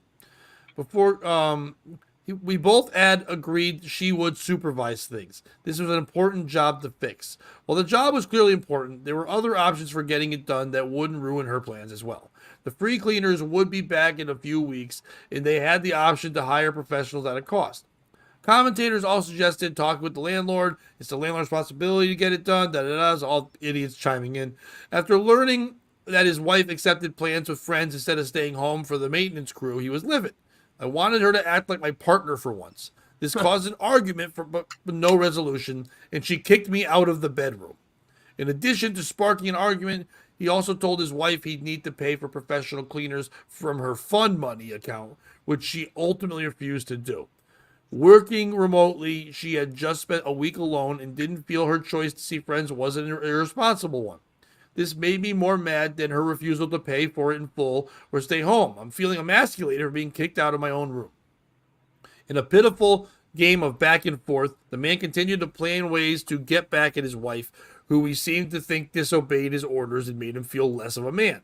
Her birthday was coming up, he said. I managed to score tickets to a musical theater performance in our city. She was looking forward to going. He admitted that he disinvited his wife from the performance on her birthday, telling her it was the consequence for what she did.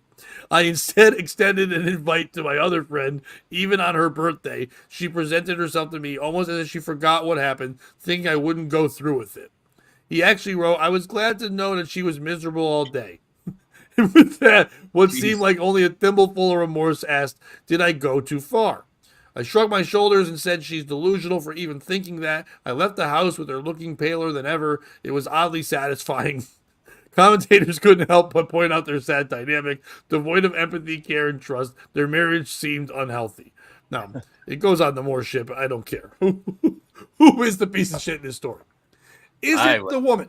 Sorry. First of all, no, but is it the woman for giving up, for saying, yes, I will stay here at this time and be there? It was an agreement they had. They both lived there. Someone's coming to do it. I understand you want to go away for a week.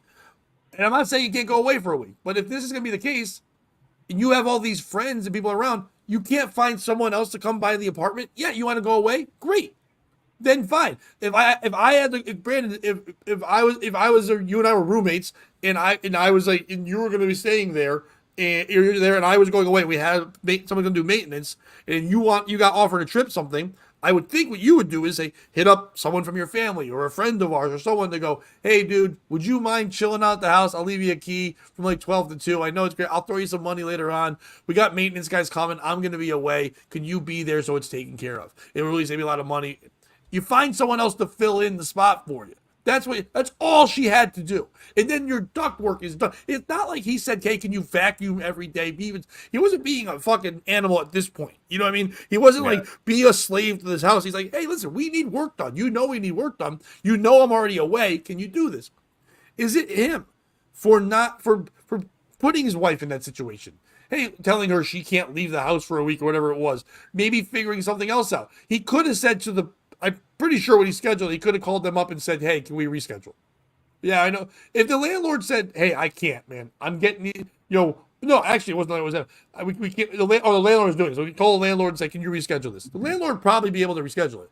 If he can't for some reason, you can say to the landlord, "I apologize. I'm going to be away. My wife is going to be away. Is there any chance you, as the landlord, could let them in and be there for them?" Or something. I know it's a pain in the butt, whatever, but like we can't be there. We want the work done. More than likely, the landlord still wants work done to the place he owns. He probably would be like, "Yeah, I'll have someone run out there and do that," or "I know these guys. I'll give them a key. They can go in." He could have figured out another way. Is it also him for then his punishment of like fuck you on your birthday? Because here's the thing. She right away in the article, you could tell the woman writing the article was going one route with this. Like fuck this guy for making her be this or making he's not making her do anything. It's a shared thing. They live together, there's responsibilities in life. If he was off partying for a week, I would get her wanting to go off and party for a week. But if he's like, "I'm at work, but we need this done," she can fucking grow up and do that shit too. Is it her for being like upset, and saying, "Fuck you, go sleep on the couch because you want me to pay for it now?" Yeah, maybe you should have made her pay for it, maybe you split it, whatever. But why can't you pay for it? Why is he? That's you saying that you wouldn't pay for it. He has to pay for it. It's not his duct's work. So it's but if he has to pay for it because it's his duct work, but it's your bed somehow, and you can throw him out of the room, make him sleep out there. So what? Which one is the ownership of the thing, or is it like anyone? This woman for writing this article. This isn't news. This can be made up. You and I could have made this up in 2 seconds, made up a quacky story. If you said, "Make up the most ridiculous fighting story ever about two couples, ready to go," we would have made this up. Who's the piece of shit? Yeah, to add to that quickly, I for a few years I was a radio actor allegedly, where we would make up these crazy dating scenarios Right. to talk about. So Yeah, if people don't know, Brandon would be the one. It's like we have a crazy couple story, and then so when you listen to radio, someone calls up and goes, "Yep, my wife was doing A, B, and C, and I'm D, da da da." That was Brandon. Brandon was on there pretending to be those people. Exactly. Yeah, I think this guy took it way too far. To me, birthdays aren't really a big deal. Honestly, I like Prince, what he says about him. He's like, celebrating birthdays makes you older. But some people take them very Right. seriously. But if you knew for your birthday, if your lady was like knew you wanted to go see some band or see something, Yeah. and it happens to be your birthday, but she bought tickets for the two of you to go do something, and then on that day was like, "Fuck you, I'm taking someone else." Yeah. Birthday, not because they wrote the word birthday, it makes it seem worse to most people reading. Regardless of the day, it was supposed to be a celebration for the two of you, and now you're still going to go and tell them to fuck off for a petty argument. You know what I mean? So that's the problem. Yeah. Oh yeah. 100%. I was saying that because I feel like that's just my point of view, but you have to be conscious of other people's point of view. I feel, especially when you're married to them, and to do something like that to somebody, to disinvite them on their birthday is really fucked up. I mean, who knows? Yeah, maybe she screwed up, maybe she should have done this. But what I found, especially being in a relationship now, is people see the world differently. And I'm somebody who is very logical. I look at things, and if you're going to ask me if something's right, I use my logic, right? I'm like, is this true? Is it false? What's going on? And now some people have feelings. So they'll feel like something's wrong, even if logically it's right. But who is to decide who's right here, right? Some people have feelings. Yeah. Most people have feelings. I just, after almost 50 years of life, I discovered some people care and shit. Can you believe some people have feelings? The way that it's funny because the way that my personality type, I guess if you're into that Myers-Briggs stuff works, yes, I still have feelings, but they're not important to me. To me, what's important is like, what's right? And you could probably just see that in my personality, right? Because I'm always like, what's right? But I have to learn to balance and to know that if I'm in a relationship with somebody, their point of view on how they see the world is also valid. So I can't just lock them in a house or just punish them because I saw some slight. So, she gets this once in a lifetime opportunity, and who even knows where she went? Maybe it was a friend that she hadn't seen in forever. So she did this thing and she's like, oh, it's not a big deal. So yeah, maybe she was wrong and you can make her pay for half or something like that or work something out. But I think that doing that to her on her birthday is probably the worst thing you could do to a woman. Insane. I mean, it's crazy. Well, not even that. It's okay. I don't believe in any kind of. If you're a couple, there should be nobody in charge. My mom chiming in saying some people have all the feelings. Yes, you are right, Mom. We both, you and I both, we know some people like that, Mom. So it's like, and happy Mother's Day to my mom on Sunday, by the way. Yeah, so very happy that she is there. Awesome. I don't think in a relationship there should ever be someone in charge. Back in the 50s, 60s, that was a thing. It's a union of two people. I think, and Brandon, you and I have talked about this in life before. That's why we've been through a lot of relationships. I think that you should always be your own self. When I meet someone, I want to be around them because I like they are when I met them. And I want them to continue to be that person as I continue to be this person. And I think that a relationship should be the frosting to a cupcake, not the cupcake. And therefore, you should not now become, I'm everything you are, you're everything I am, and now I have to be what you like. No, continue to be yourselves, learning from each other in that way. So therefore, if you have that mentality, no one's in charge. You just discuss things like you do with friendships and everything of that nature. I think when someone is a dominant, someone's sub, it doesn't work out in that way. So the fact that this guy was like, well, here's a punishment.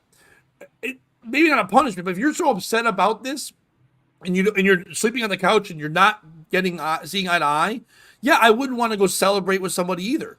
So what I would do was I would cancel the thing. Hey, you know what? I would even do it the opposite way. I got you this for your birthday. I know you wanted to go.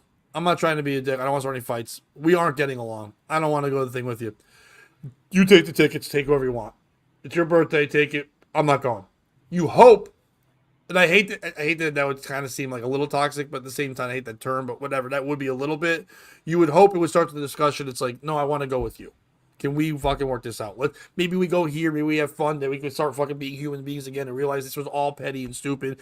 There's way more behind what's happening now than just the ductwork or whatever. We obviously have some issues with communication. We're obviously something there where there was a problem. So therefore, this thing because you to be upset about this means that you're upset about other things I'm not doing. Correct? And he's like, yeah, you're right. I feel like I'm doing a load of this stuff and you're just there for the ride. We're supposed to be partners. I feel like whenever I ask you to do a responsibility, you fucking blow it off and think I have to take care of it. But whenever you give me a responsibility, I have to fucking take care of it. No questions asked. So you get to that point, you hope that conversation happens. If she just goes and takes the tickets, then you can't be mad at her though for going in with her friend and going. It's her birthday. But hopefully she says, thank you, we did have fun. I wish you were there. Hopefully that works.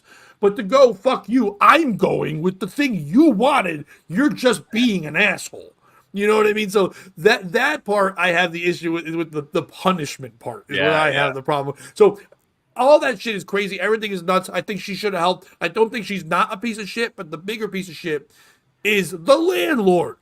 Don't rely on your fucking tenants, you asshole. Tenants suck. You want to get shit done in your place, you just go, listen, guys are coming between 12 and 4. Can you be there? When they go, no, we cannot. Okay, well, just so you know, if you happen to come home, well, I'm going to have people in the place. You're going to go, you can't have people in my apartment. Well, I'm like, it's not your apartment, asshole. It's mine. You pay rent for it. I'm getting the air ducts fixed. So when you fucking toxic pieces of shit move out, I can have other people move in and have good air ducts that can charge more money. It's the landlord. Don't let retards make choices. That's a great point. I can't disagree. Not just in landlording, but in life. If I know people aren't sure who they want to vote for, but if Donald Trump said, hey, listen, vote for me. Don't let retards make choices. You'd go, you know what? I'm voting for this guy. That would eliminate 80% of the problems in America right now. Yeah, and we don't mean mentally challenged people. No, let them make choices. I'm talking about people that are too dumb to say shit. People with feelings, right, Brandon? The classical meaning of retard, which is like slow down in thinking, which is people who rely on their tenants to get the ducts clean instead of taking care of it. Well, they're retarded. Thank you, Brandon, because now we have the name of the episode, Classically Retarded. Will be the name of it. Yeah, there we go. Classically retarded. Brandon, thank you so much for being the Bobby and jumping on today. Please tell people where they can follow you and all that stuff. Yes, my website, morelawsmoreproblems.com. It's 11 years old now. Go check it out. You could see how awesome I was back then on my blog writing about things. You can also get to my show that I do weekly. It's the Over Sharon Show with my friend Sharon, and we talk about a lot of like spiritual different things, but we come at it from a funny approach, and we basically slay sacred cows. So if you're into like slaying sacred cows, come check it out and we'll do that for you. And I also have my own show, The Brandon Bonanza. It's all on Brandon Bonanza on YouTube. Check it out. Let us know what you think. Now, speaking of being funny and stuff, Brandon, I know we didn't get to talking last week. I did start another new open mic in Derby. I did it last night. It's once a month. It's at Twisted Vine in Derby. So I'll let you know when the next one is. It's the second Thursday of every month at 7 o'clock. So yeah, we had a good turnout last night. So thank you to the guys there for coming out and being part of that. That was actually cool because so it's a small little place, the bar downstairs. So we had like 10 or 11 comics, which was nice. Everybody doing 5 minutes. But there was all them. And then I looked, and in the bar area, the owner first saw me and said, "Hey, it's pretty cool that your sister is here." I'm like, "My sister's here," but I couldn't see from where we were doing the mic where the bar was. And one of my sisters was there with her work friends celebrating a guy's birthday. And he goes, "It's cool she came in to surprise you for your open mic." And I'm like, "Oh, that's weird." I walk in, and she's like, "Yeah, the owner just told me you were going to be here." She just happened to go to that bar for this guy's birthday celebration. So this guy was like, "Dude, this is awesome. You've got all these people at the open mic." Like, everyone there was knew me, but it wasn't really supposed to be. But he's like, "Oh, you?" I'm like, "Yeah. I just brought all these people." 10 comics came, and then my sister and her 5 friends. So this little bar had all these people in it that seemed like a big packed house. And then there was 2 crackheads that we didn't know, but they were fun. They thought you were supposed to comment after every joke, and every comic was like shitting with them. And we had fun. It was a good time. So it's a 7 o'clock open mic on Thursdays, the second Thursday of every month. I'll be posting. I'll let you know, Brandon, but it was a fun thing there. If you're not doing anything tonight and you're in Connecticut, come on down to Thomaston. I'm headlining a really great show with other like headliner types: Paul Taro, Giancarlo Biondino, Shaquana Colquhoun, and Jordan Carl's hosting it. A really fun show in Thomaston. I think there's tickets still available. If you want information, please hit me up. Sunday, I'll be hosting the Last Comic Standing contest at 8 o'clock. If you want to come out to Mohegan Sun, come check that out. Please hit like, subscribe, and all the fun things. Not only on my channel, but head over to Brandon's channel and like and subscribe to there as well, so you can know when we have our shows going on. For everybody that chimed in the chat today, for Terry, for my mom, for fucking Dominic, for anyone that jumped in there, we really appreciate you guys. For Deborah, who was in there, it was nice to see some Facebook people jumping in today. We appreciate you. Bobby will be back on Monday. Hopefully he feels better. Hope he has good shows in Minnesota. Go give him hope you feel better on Twitter or wherever you reach out to Bobby. So he'll be back on Monday. For content this week, if you missed our Patreon show where we had Speech Impediment Man, formerly from Howard Stern's show, a whackpacker, on our show to talk about how retarded Stuttering John is, that's over on the Patreon, so go check that out. And in the Tuesday show that wasn't open to everybody, that was a Patreon exclusive, that's there. Join the Patreon for those $3 a month. You get a lot of content. Thank you, Brandon, once again for jumping on. Usually, just so you know, Bobby now ends the morning shows by giving us a little word of wisdom. Would you give us a word of wisdom for the weekend, please? Yes, my word of wisdom is nature doesn't rush, yet everything gets done on time. And that's and Rush the Band sucks. So don't That's right. be a piece of shit.